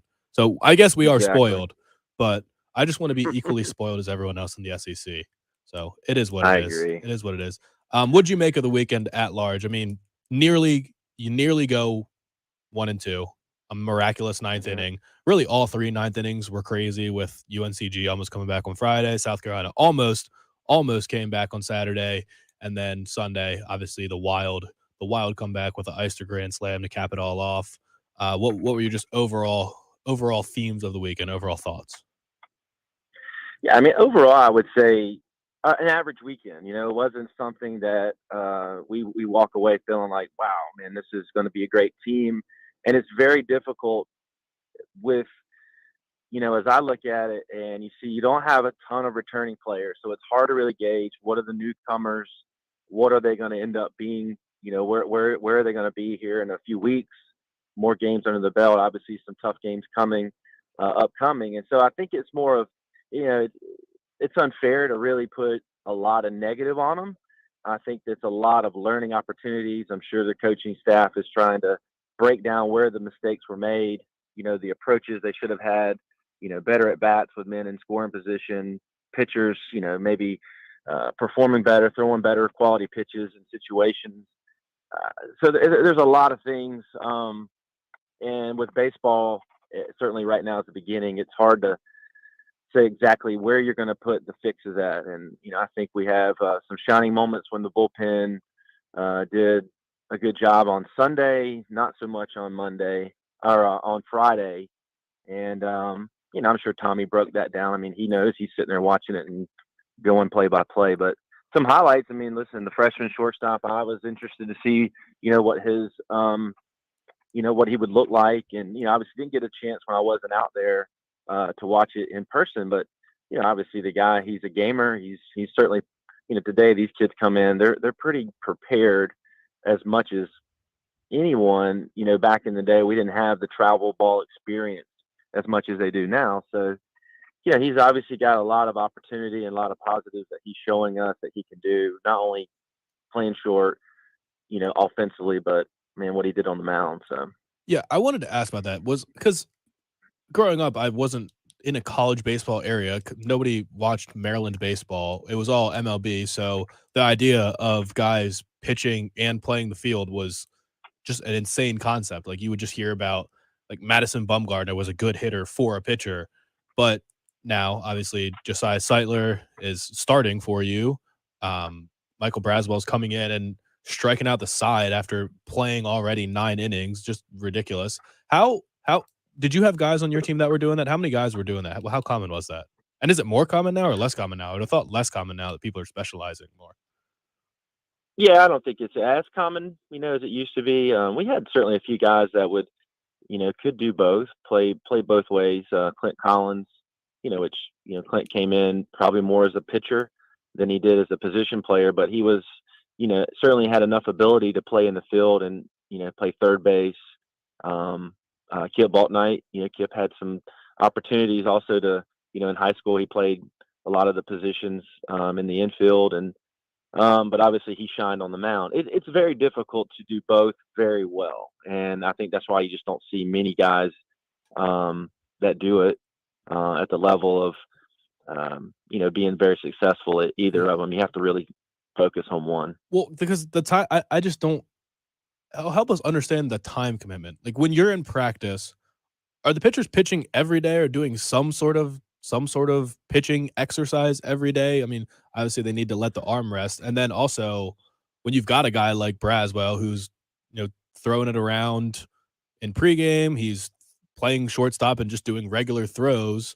Does that affect the arm from, is it just that the mechanics are different so you can still pitch after doing that? Like the whole thing just the whole concept kind of confuses me.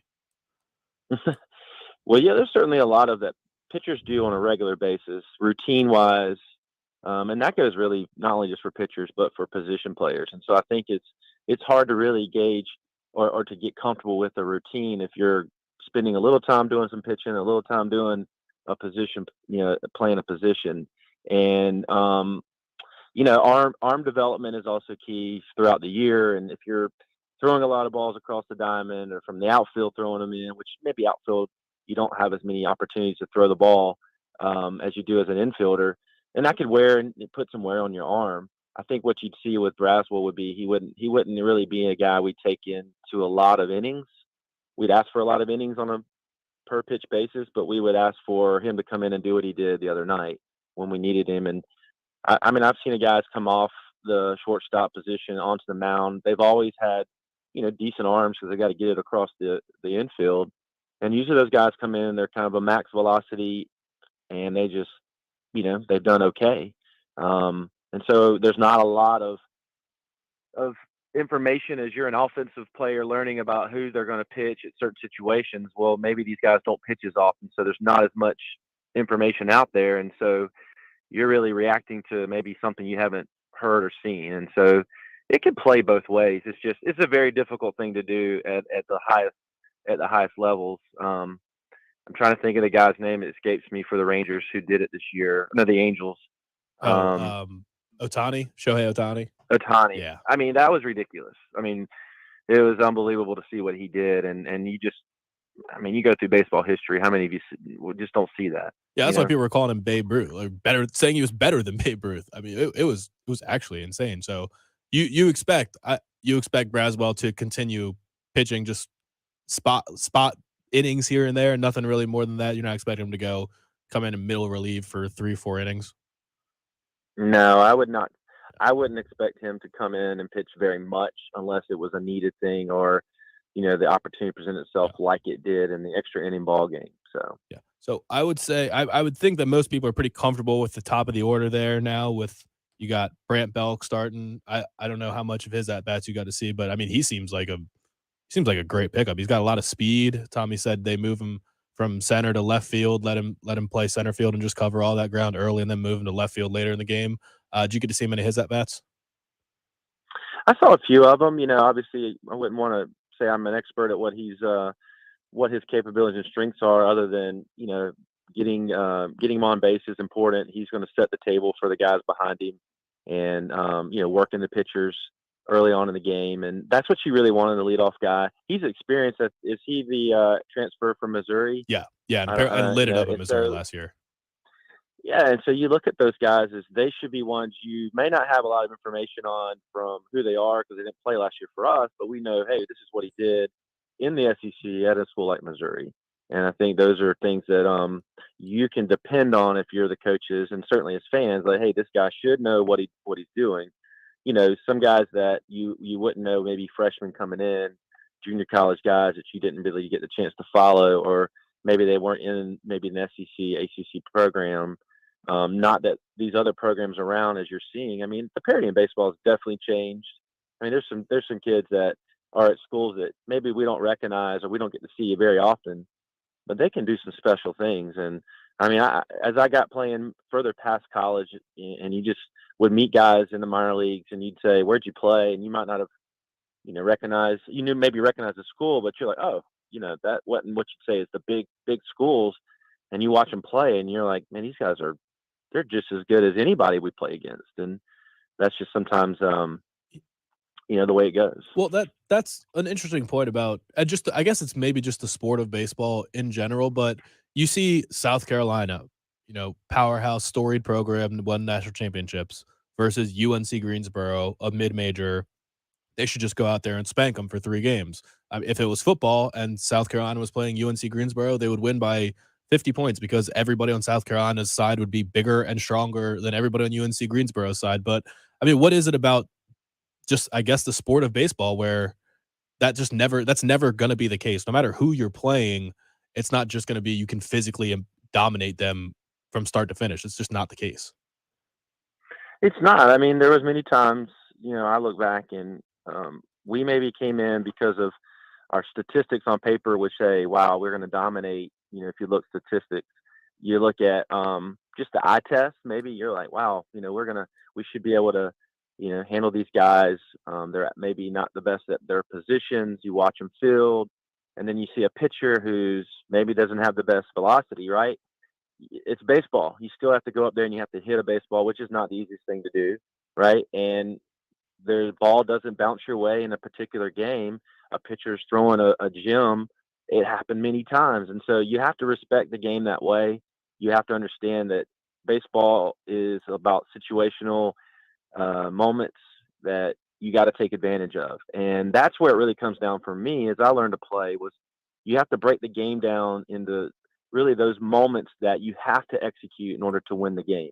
And that's what separates teams who end up winning versus who don't. And no matter how good you are, no matter how many hits you've had in the most important moment, you better be ready to hit then or do something that's going to work to get your team in a position to win. So it's a difficult thing in in baseball than it is maybe some other sports, because you might have a pitcher that just, he has a night and you just tip your cap sometimes. You hope that's not the end of the series that you needed to win in order to get you to the next championship game. But yeah, baseball is a little bit different. Yeah, and that was the case for UNC Greensboro. Their ace that they saved till Sunday was money, and he came in for the save on Saturday and was lights out on Sunday. So I mean, you mentioned the high leverage situations. There was none more so than the grand slam from Andrew Eister, and I mean, he even said it was one of those kind of days. He joked after the game in his press conference, I couldn't hit a fastball all day, so I knew that was coming. I knew they were going to throw one to me. What makes him so good? I mean, he was the man of the weekend. He is 6th year in college. He's just a stud. What is he? Is it pure power? I mean, what makes him so special? Well, there's a lot of things that are working for him, especially, in his where he's at in the stage of his career. He's experienced. He's been around the program. He's seen a lot of baseball. He's had big moments. I mean, I can remember last year he hit a opposite field home run, maybe with 2 strikes. And, if you watch guys over the years that I've seen offensively hit balls opposite field, and they can hit home runs. And obviously that tells me he's got some power and he's got some pop in that bat. And so for him, he knows, listen, sometimes fastballs, they get by you and you don't know why. I mean, I could swing through fastballs remembering, and I thought, man, my bat has a hole in it. I don't know why I'm missing it. And then you just it's timing, right? You just have to get your timing down. You have to stay confident.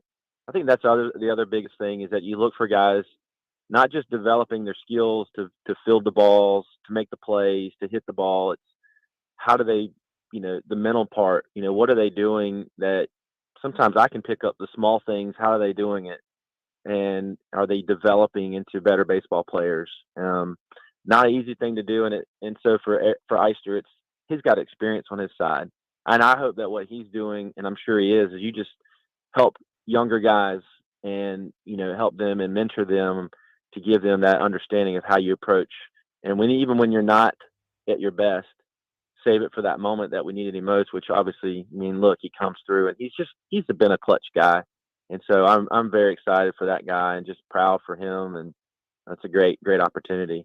I think a lot of fans would agree with you, and excited for this season. Hopefully they can take care of business this weekend, get a sweep so people will stop complaining, and then hopefully basketball can get a win tonight and just keep the positive momentum going. Brian, thanks for coming on. Thanks for talking, and hopefully we catch up soon.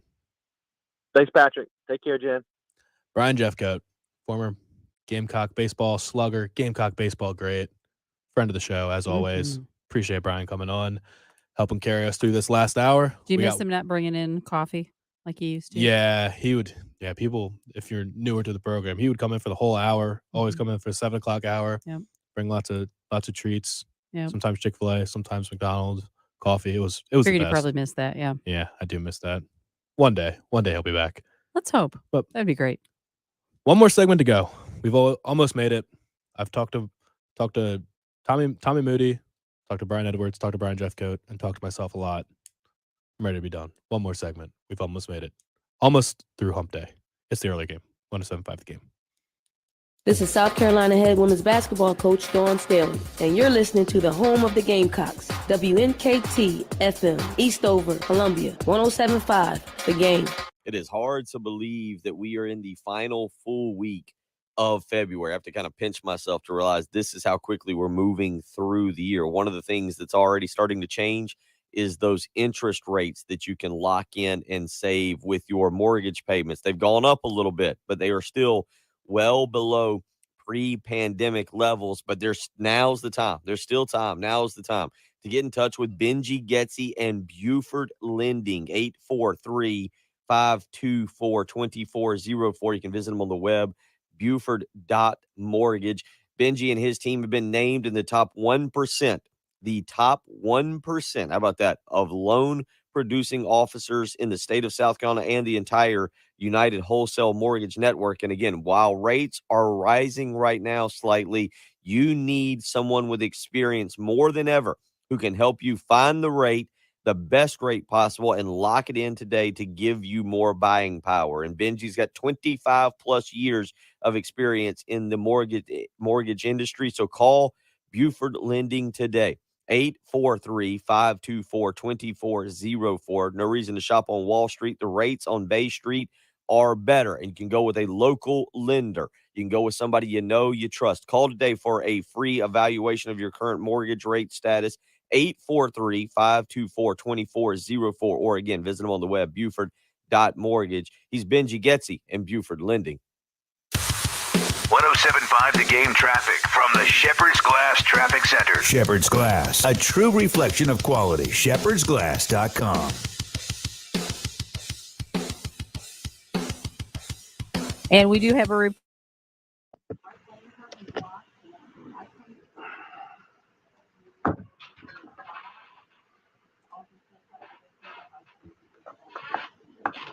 Thank you, Whit.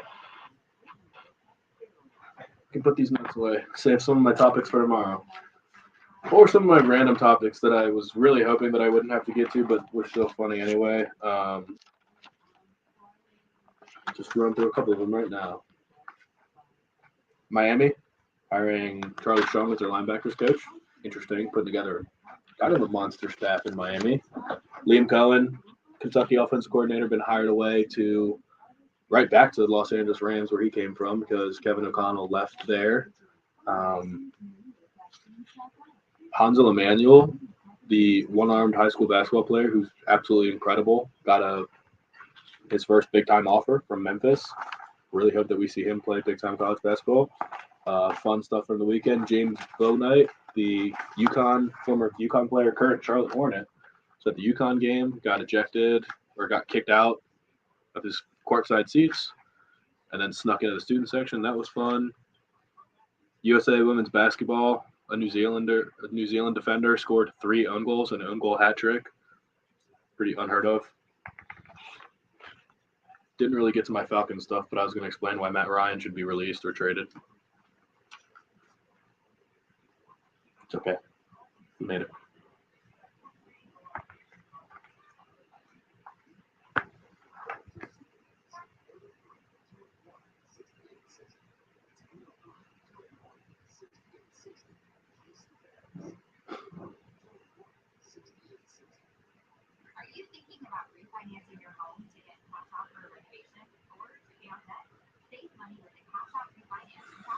Dan Hurley got ejected from the UConn game last night for pumping up the crowd, going like that and telling them to get louder.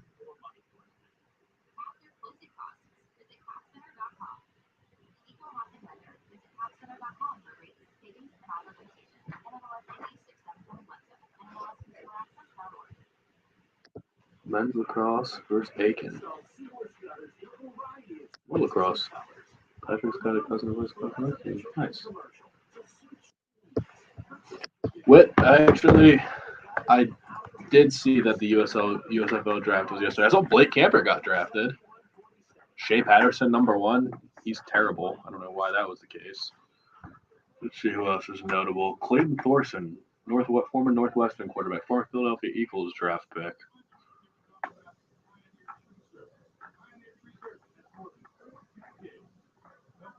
Kyle Pauletta.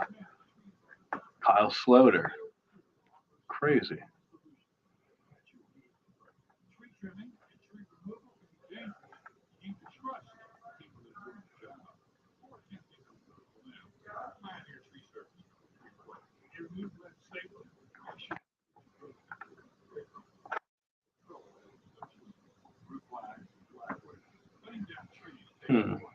Very few people. Not very few. A lot of people that I haven't heard of. Blake Camper, the only South Carolina.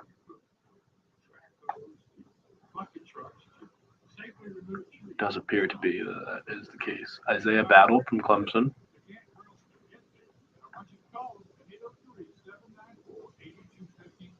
What's done more to improve overall health and wellness? Modern medicine or personal hygiene? Actually, it's both. But considering that bathing when mainstream in the 1800s and brushing your teeth in the 1900s isn't the time for something new, like cleaning your nose. Well, your nose is divided hair Let's keep allergies, bacteria, and viruses from getting into your water. But how do you clean your water? Thomas Alexander. Rodgers of medicine, it's more Crazy. Brian Allen's already out of the NFL. Well, likely. There are a lot of kind of big, maybe not big names, but notable names that I'm scrolling through this USFL draft.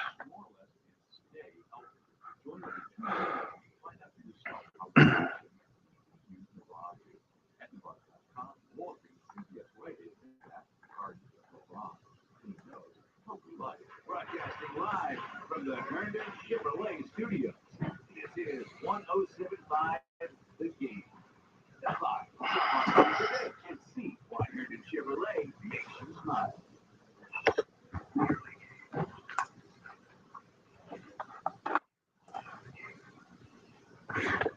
1075. And wrapping up the Wednesday edition of the early game right now. Regrettably, did not get to the USFL draft. Whit on the live stream just reminded me of that. And I did see that it was happening. Didn't really see any of the picks, but I just scrolled through, and there are a lot of players whose names I actually know. Number one pick, most of all, was Shea Patterson. Was not good at Ole Miss. Was really bad at Ole Miss, actually. Was average to bad at Michigan, I would say. It's definitely not very good, but number one pick. Is anyone going to get into the USFL? I kind of doubt it. Apparently the running backs and wide receivers get drafted today, so that's where the notable people are. Blake Camper, former South Carolina offensive tackle, was drafted, so he will be continuing his professional football career, kind of. Really have no idea what kind of money these guys are making. Sort of intrigued by the USFL. The NFL announced a partnership with the XFL. That's going to put them in a class above. They're going to experiment with, I guess, different rules that the NFL might implement. I don't know. I'm a little curious about that. Hopefully they just fix the overtime through the XFL, but there will be no player deals. Anyway, we covered a lot of ground today. A lot of baseball talk, a lot of basketball talk, a lot of NFL talk. Thanks to Brian Edwards. Thanks to Tommy Moody. Thanks to Brian Jeffcoat. Bill will be back tomorrow, and it will be business as usual. Thank you all for listening today. Thank you, Jen. It was much less stressful than I thought. See you tomorrow.